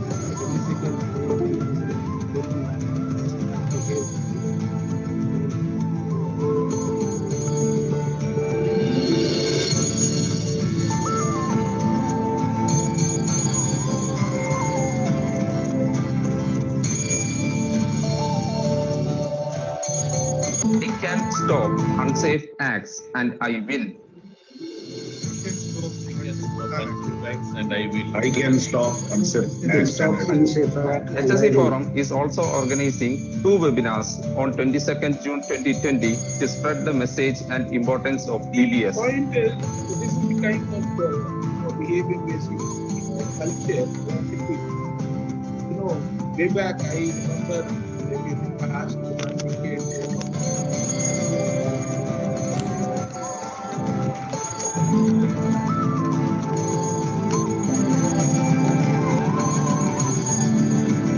Every individual understands that at the end of the day, he has to go home and home safe, so that his family is waiting there and he goes back happily there in the same condition as he came for work today morning, and in the same condition he goes back. Based safety is a positive and proactive approach towards safe work culture. The interesting part is that it is a bottom-up approach with the support of frontline employees, with top-down support from the top management. Has really 3 components. Safety management, it is one is safety management system, then the engineering control, and then it is intervention on behavior. Yes, if you take it forward, it is related to the behavior, and already the date has been declared as 22nd June. Behavior-based safety management techniques aims to motivate employees to improve their safety performance. It's time for a participating organization to promulgate the behavior-based safety concept in your organization. Actually, it is a motivational factor. Is given the prime importance, especially in the project sector where a lot of workers are involved. Contract. I'm very glad to see you because this is a very special day and a milestone for the HSE Forum of Kerala. All the people who are directly and indirectly helped to make this event successful. Thank you.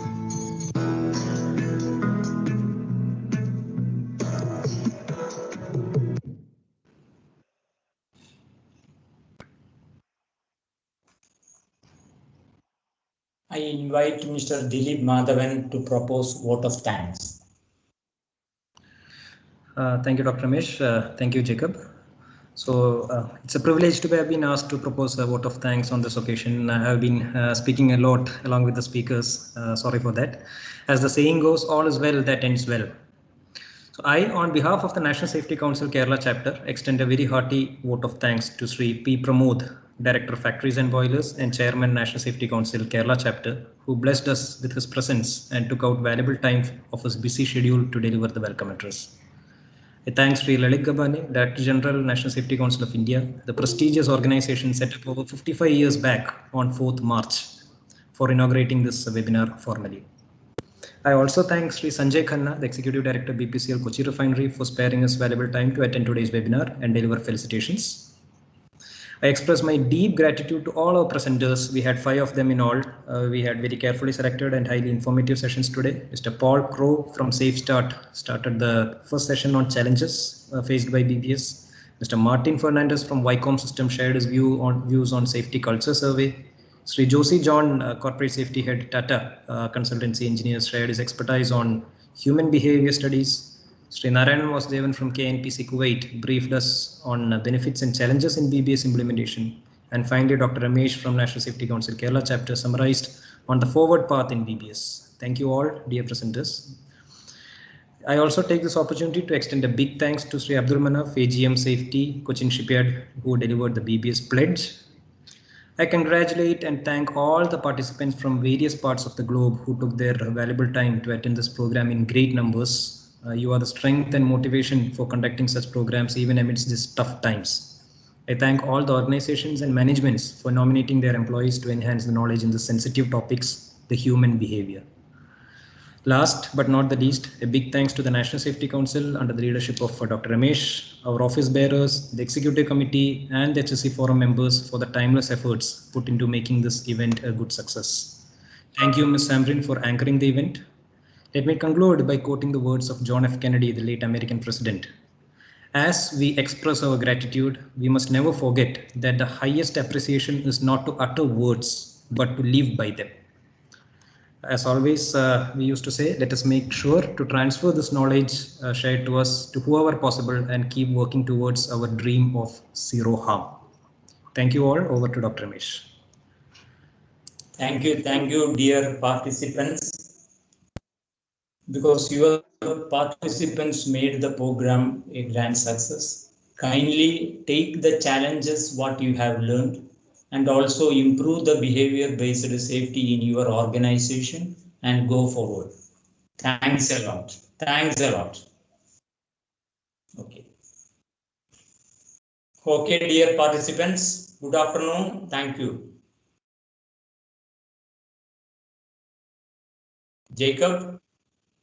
I am officially ending the meeting.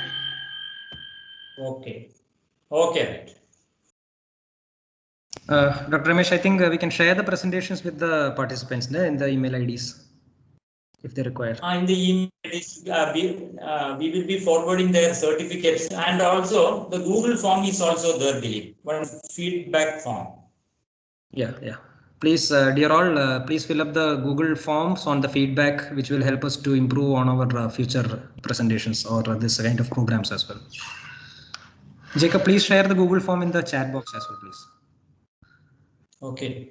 And dear members, please also note that we have launched a new template for training. NSC-KC has launched a new template.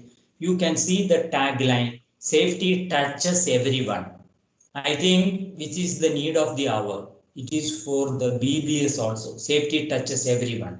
This template of the presentation will be used for all the activities of National Safety Council Kerala chapter. Thanks a lot. So Google forms are forwarded here. Kindly fill up. Thanks a lot.